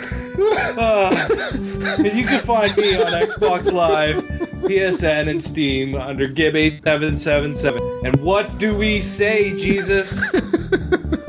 Peace out, Girl Scouts. Peace out, Brussels sprouts. We'll see you next week on the next edition of The Horrible Gamers. Oh, Later. Man. Bye. Fuck, this is hilarious. What are you on about now, Jesus? I'm about You're America. America. America, motherfucker. I'm all about America. America. Better believe it. Fuck Better believe it, boy. On my face when I'm with you, but I'm not. You like it? You like that shit? Fucking like that shit, boy. Sure like it or not. Just right now behind the big ass stuff. What the fuck is that, dude? He looks drunk. It's high. Are you high? Not yet. Are you high, Ryan? Am I high? Yeah. Not yet. He's working on it. He's just honest. He's an honest Jesus. comedian. Jesus likes your pink frog in the background. That's actually Kathy. Don't lie. Could be you. I won it when I was in. I won it when I was in America. You America? That's American frog? That's American frog. That's straight from Allentown, Pennsylvania, my friend. You went to pinball. America. Yeah. Making fun of your American frogs. We ain't gonna welcome you back. Put a tax on that frog. Try to bring it back here. 20%. 20%. That's fucking higher than Canadian taxes. What the fuck? America. That's what we're going to. I'm Batman. You smoke too much. I'm Batman, and I need a lozenge. Let me clear my throat. I didn't see any notifications this week. We got some page likes, but no new people. That's weird.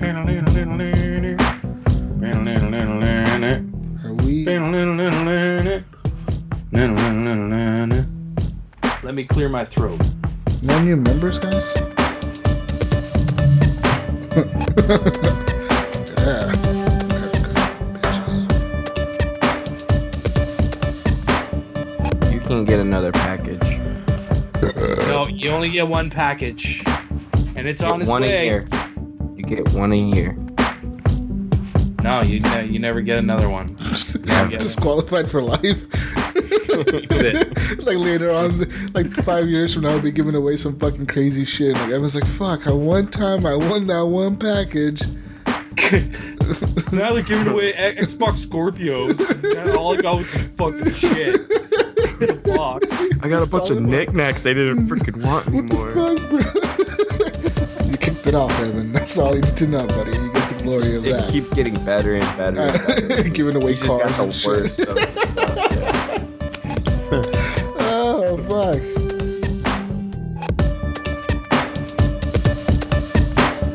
It's all good. Eric's sad. Eric, don't be so sad, dude. Jesus. Oh, I'm not sad. I'm tired. So don't be sad, Eric. Man, Stop crying. Eric is crying, guys. Eric is starting to cry now. Tears are Fucking rolling down. laughing so hard. Holy shit.